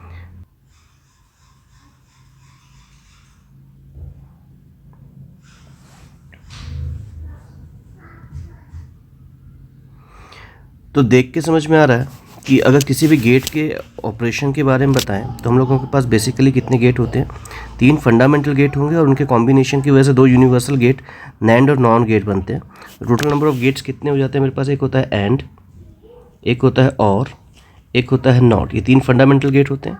इनके अलावा होता है नैंड, एक होगा नॉर, ठीक है। इनको कहते हैं हम लोग यूनिवर्सल गेट्स। इस डायग्राम को देख करके समझना है कि ये कौन सा गेट को एक्सप्रेस कर रहा होगा। तो हम लोग सिंपली एक ट्रूथ टेबल बना करके चेक कर सकते हैं कि कौन सा गेट है। तो ट्रूथ टेबल बना कर ट्राई करते हैं। जैसे पहला वैल्यू जो है कि 2 बार 0 लेंगे, 2 बार 1 लेंगे, फिर 0 1 0 1 ऐसा, ठीक है। स्टार्ट करते हैं। 0 का मतलब क्या होगा कि इनपुट में 0 दिया गया यहाँ भी और इनपुट में 0 दिया गया यहाँ पर भी, तो 0 0 हो गए। ये सर्किट जो होगी, ये पूरी वाली सर्किट जो होगी डिसकनेक्टेड रहेगी। जब ये सर्किट डिसकनेक्टेड है मतलब इस करंट की जो होगा वो इधर से घूम करके बल्ब में होता हुआ सर्किट कंप्लीट हो जाएगा, मतलब बल्ब ग्लो करने लगेगा। तो आउटपुट कितना मिल जाएगा, आउटपुट 1 मिल जाएगा। जब दोनों इनपुट की वैल्यू 0 होगी तो आउटपुट की वैल्यू क्या मिल जाएगी, 1, ठीक है। तो पहला वैल्यू क्या मिल गया, 1 मिल गया। सेकेंड बार में हम लोग क्या कर रहे हैं, सेकेंड केस में क्या बोलता है कि इस 1 को क्लोज कर देते हैं, ठीक है। ए को ओपन रहने देते हैं और बी को क्लोज कर देते हैं ऐसा। मतलब यहाँ से सर्किट जो है, ये वाला सर्किट काम नहीं कर रहा होगा और करंट जो होगा वो यहाँ से ट्रैवल कर सकता है, बस ऐसा, ठीक है। तो करंट इधर से ट्रैवल करके इधर जा सकता है, लेकिन इधर से डिस्कनेक्टेड तो करंट पूरा नहीं जाएगा। लेकिन इधर से अगर देखते हैं हम लोग तो करंट फिर से इस डायरेक्शन पे फ्लो कर सकता है, तो फिर से बल्ब ग्लो कर जाएगा। तो 1 0 के केस में भी क्या मिलेगा, आउटपुट 1 ही मिल जाएगा, ठीक है। नेक्स्ट कंडीशन देखते हैं। नेक्स्ट कंडीशन में क्या करते हैं हम लोग, इसका उल्टा कर लेते हैं। इसको हम लोग इसको क्लोज कर देते हैं, 1 कर देते हैं और इसको करते हैं 0। जब ये 1 होगा तो करंट की वैल्यू यहाँ से निकलेगी, यहाँ जाने पे रास्ते में ये फिर यहाँ से डिस्कनेक्टेड है तो करंट नहीं फ्लो हो पाएगा, लेकिन ये रास्ता अभी भी खुला हुआ है तो करंट फिर से बल्ब ग्लो कर जाएगा। तो इस केस में भी क्या मिल जाएगा, 1 और 1 मिल जाएगा, ठीक है। लास्ट कंडीशन देखते हैं, जब क्या हो कि दोनों के दोनों 1 हो, मतलब ये भी क्लोज कर दे और ये भी क्लोज कर दे, ठीक है। तो इस पे मिला था 1, इस पे मिला था 1, इस पे मिला था 1। अब जब ये भी 1 है और ये भी दोनों 1 है तो करंट जो होगा वो इस डायरेक्शन पे चला जाएगा, ऐसा बल्ब पे जाएगा ही नहीं, तो बल्ब ग्लो नहीं करेगा, मतलब वैल्यू क्या मिल जाएगी, 0। तो ऐसा ट्रूथ टेबल जो होता है वो किसका होता है ये सोचना पड़ेगा, ठीक है। तो ये जो ट्रूथ टेबल है ये नैंड गेट का है, इसलिए कौन सा गेट रिप्रेजेंट हो रहा है, इसका आंसर क्या आएगा, नैंड गेट आंसर आ जाएगा। ये ऑप्शन नंबर 3। नेक्स्ट क्वेश्चन में बोला है कि पी टाइप सेमीकंडक्टर के लिए कौन सा कहानी सही है? तो इसका ऑप्शन हो जाएगा B, hole are majority carrier and trivalent atom are dopant. LED बनाना है और उसके लिए एनर्जी की वैल्यू दी हुई है, E is equal to energy की वैल्यू इलेक्ट्रॉन वोल्ट में दिया हुआ है। तो इसका डायरेक्ट फॉर्मूला पिछले वाले टॉपिक में भी यूज़ किए थे हम लोग कि जो लैम्डा होता है वो कितना होता है 1240 नैनोमीटर अपॉन, ये फिक्स है, हर बार यूज़ करेंगे 1.9, सिंप्लीफाई करेंगे तो कितना हो जाएगा 654 नैनोमीटर। तो कौन सा ऑप्शन सही है इसका? Option number 2। नेक्स्ट क्वेश्चन फिर से सर्किट डायग्राम का हो गया, ठीक है। इसमें बताना है कि कौन सा गेट, एकदम सेम जैसे पिछले बार बनाए थे सेम वैसे ही बनाएंगे, ठीक है। तो स्टार्ट ट्राई करके देखते हैं।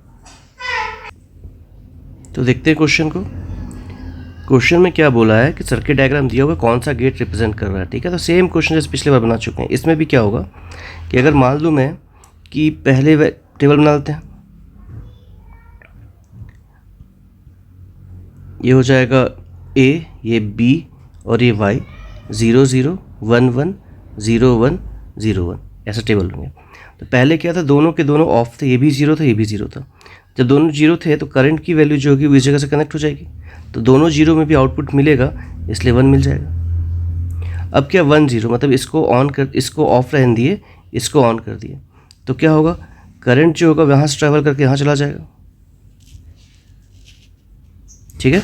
अब यहाँ पर रेजिस्टेंस की वैल्यू ज़्यादा है तो करंट यहाँ से बाहर निकल जाएगा, तो बल्ब ग्लो नहीं करेगा, इस वाले में भी ग्लो नहीं करेगा। इसके बाद कौन सा बच जाएगा, लास्ट कंडीशन में क्या हो गया कि दोनों की वैल्यू 1 हो गई। तो जब दोनों की वैल्यू 1 हो जाएगी तब क्या होगा, जब दोनों सर्किट की वैल्यू 1 होगी तो करंट की जो वैल्यू होगी वो इधर से ट्रैवल ना करते, तो 1 1 की वैल्यू कितनी मिल जाएगी, बल्ब जो होगा ग्लो करने लगेगा, नहीं करेगा। तो 3 केस में 0 और 1 केस में 1। और ये कौन सा गेट होता है, ये जो होता है ये होता है नॉर गेट। तो आंसर क्या आ जाएगा, इसका ऑप्शन आ जाएगा नॉर गेट। क्वेश्चन नंबर 5 है, थ्योरेटिकल क्वेश्चन है। विथ इंक्रीज इन विथ और depletion in PN junction diode is due to, क्यों होता है इसके बारे में पूछा है, ठीक है। तो इसका आंसर हो जाएगा answer number C, reverse bias में सिर्फ डिक्रीज होगा, ठीक है। नेक्स्ट क्वेश्चन देखते हैं कि पूछा है क्वेश्चन में कि लॉजिक गेट जो है वो कौन सा सही रिप्रेजेंटेशन है ट्रुथ टेबल का, ठीक है। तो पहले एंड पर अगर 0 ले जाते हैं हम लोग, किस एंड पर, ए पे, ये जो गेट है आगे वाला नॉर गेट है और जो पीछे वाला गेट है उसका वो नॉट गेट है, 2 नॉट गेट जुड़े हुए, ये नॉर गेट से पास हो रहा है। तो अगर इसको 0 भेजते हैं तो यहाँ पर क्या पहुँचेगा 1, इसमें भी 0 पहुँचते हैं तो यहाँ पर क्या पहुँचेगा 1, और 1 नॉर गेट था तो 1 + 1 हो जाएगा 1, और 1 का बार कितना निकल जाएगा 0। तो 0 0 में क्या मिलना चाहिए 0, तो कौन सा ऑप्शन में 0 0 पे 0 मिल रहा है, ठीक है। तो ऑप्शन नंबर 2 और 3। अब एक वैल्यू और चेक करेंगे तो समझ में आ जाएगा कौन सा गेट है। इस जगह पे पुट किए 0, इस जगह पे पुट किए 1, 1 का उल्टा हो जाएगा 0 और 0 का उल्टा हो जाएगा 1, फिर 1 + 0 हो जाएगा 1 और 1 का उल्टा फिर से हो जाएगा 0। इसका मतलब है कि 1 0 पुट करने पे क्या मिलता है, 0 मिलता है, ठीक है। तो 1 0 पुट करने पे 0 मिलता है, इसका मतलब कि ऑप्शन नंबर बी सही है। फिर से थ्योरेटिकल क्वेश्चन है, किसका टेम्परेचर कोफिशिएंट नेगेटिव होता है। तो हम लोग जानते हैं सेमीकंडक्टर का टेम्परेचर कोफिशिएंट नेगेटिव होता है, तो ऑप्शन हो जाएगा डी। फिर पूछा है फॉरवर्ड बायसिंग और रिवर्स बायसिंग। देखते हैं, एक डायोड हो गया, इस डायोड को अगर इसको पॉजिटिव में कनेक्ट किए, नेगेटिव में कनेक्ट किए तो ये होता है फॉरवर्ड, और अगर इसका उल्टा कर देंगे, अगर इस डायोड के इस एंड को नेगेटिव में इसको पॉजिटिव में कर देंगे तो रिवर्स। कॉन्सेप्ट बस इतना सही है।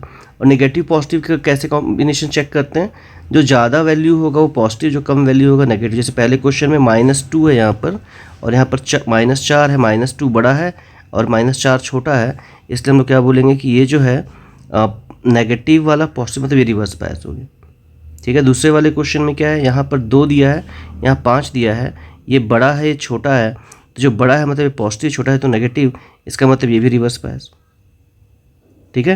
तो इसको देख करके पता चल रहा है कि जो ऑप्शन नंबर डी है, ठीक है, 0 वोल्ट वाला वही सही ऑप्शन है, क्योंकि 0 जो हो जाएगा -1 से बड़ा हो जाएगा और वो पॉजिटिव, ठीक है।